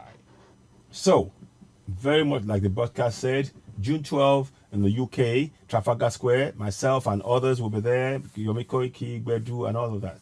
Others, come down. This is our time to make sure we raise our level, our voices, to ensure that we continue to put the pressure and ensure that we achieve our independence. Because what is being done right now is an oppression of the people, and we must say no more. It is crazy. It is sickening. We cannot continue to accept that injustice. We cannot. We need to speak truth to power and continue to empower people to speak up. Now, I want to show you something quickly in all of this. What you see here is the promulgation decree number 24 of 1999. But in more detail, if you look at it closely, there are pictures behind. Those pictures are there to signify something. It signifies the name, the four men that are key, central to the imposition of this fraud on you. Abacha, Buhari, Babangida, and of course, Abdul Salam. They are all there. Abdul Salam's big signature, and as the commander-in-chief is there. And that is what, those who are the ones who impose it on you. These are things that we should really make sure our people are aware of. Let me just see if I can do one thing with this one quickly. Can I do that? Yeah. I'm going to do this as well. So stick that here. Say share. Now, so you can see that what I'm showing you here is I want you to see a complete picture of what I'm, so you get a better idea of what is being done. I'm going to put that here. So I want you to see everything. You can see General Alhaji and Abdul Salam Alhaji Abubakar there. That's his name right there. And it was done in copyright 2005, a government document. It's not mine, but I've just put the picture there to make sure that we can connect and be sure that what is we're being ruled by is a military document. It's nothing democratic about it. It's a military document. No referendum backs it. None of that. So please, let's continue to raise the level of awareness. I'll be back later on to speak more about this. Please help us broadcast this. Help us share this far and wide. If this resonates with you, don't forget to go ahead, hit subscription button, hit notification button, finally give us a thumbs up on Citizen AY. I'll be back later on, maybe and cover a program in Yoruba. There's a lot more programs that we got coming your way, so watch out for that. We're doing more to raise the level of awareness. I want to thank also again Bright for coming in. I'm a brave young man, and you've had his ordeals in contraption Nigeria. Hence why we want to go for self-determination as Biafrans, as Ojujua, and as Middle Belt. And all of us, we must continue to work together. I just want to take this opportunity to thank all of you that have watched this broadcast. I appreciate you for taking the time to join in. And please do leave comments. I'll be back later on. Thank you for watching. One thing I want to do before I go is to just sing one song to make you, one or two songs. I'll sing this one. Emancipate yourself from mental slavery. None but ourselves can free our minds. Have no fear for atomic energy, 'cause none of it can stop at the time. How long must they kill our prophets? Whilst we stand aside and look, whoa. Some say it's just a part of it. We've got to fulfill the book. Won't you help to sing?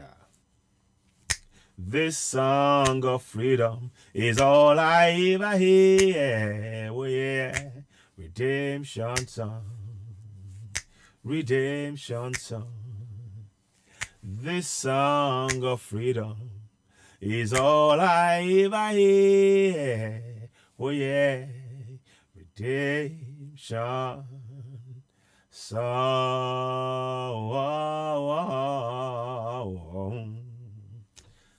Emancipate yourself from mental slavery. Our job is to ensure that our people are aware that the fraud called the 99 Constitution is a promulgation decree. We need to wake them up from the ignorance that they've been placed deliberately so by the successive governance. Our job is to bring down contract in Nigeria and ensure people by so doing do not vote or participate in the 2023 elections. It is a fraud. We need to bring it down. We mustn't relent. Let's continue to raise the level of awareness. I thank you all so much for joining. You're, of course, watching Citizen AY, the platform where we speak truth to power. Above all, please, I'd like you all to go ahead and do something for me before I go. Go ahead and subscribe to Citizen AY on YouTube. Help us, hit the subscription button, give us a thumbs up, and help us by, liking the page and share the broadcast. Share.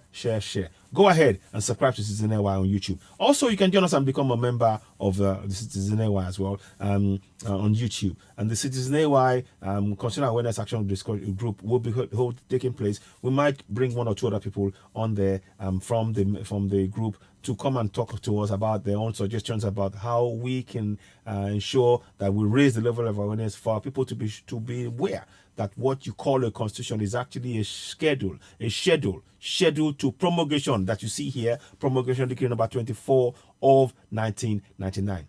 This is a task for all of us as Middle-Beltans, as Biafrans, and as Igbos. And I'd like you also to join us with that. I might bring one or two special guests now and then on this platform. I'm going to try and vary it now and then so that we can talk about things on a wide range of issues, but principally always ensuring that our people will raise the level of awareness to know that what you call a constitution is actually a schedule to a promulgation decree number 24 of 1999. We mustn't relent. I thank you so much. Thank you. You're watching Citizen AY, the platform where we speak truth to power. Thank you and goodbye. Bye for now.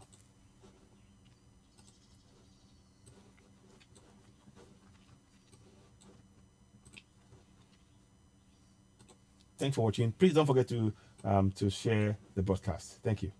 Bye for now. And then finally.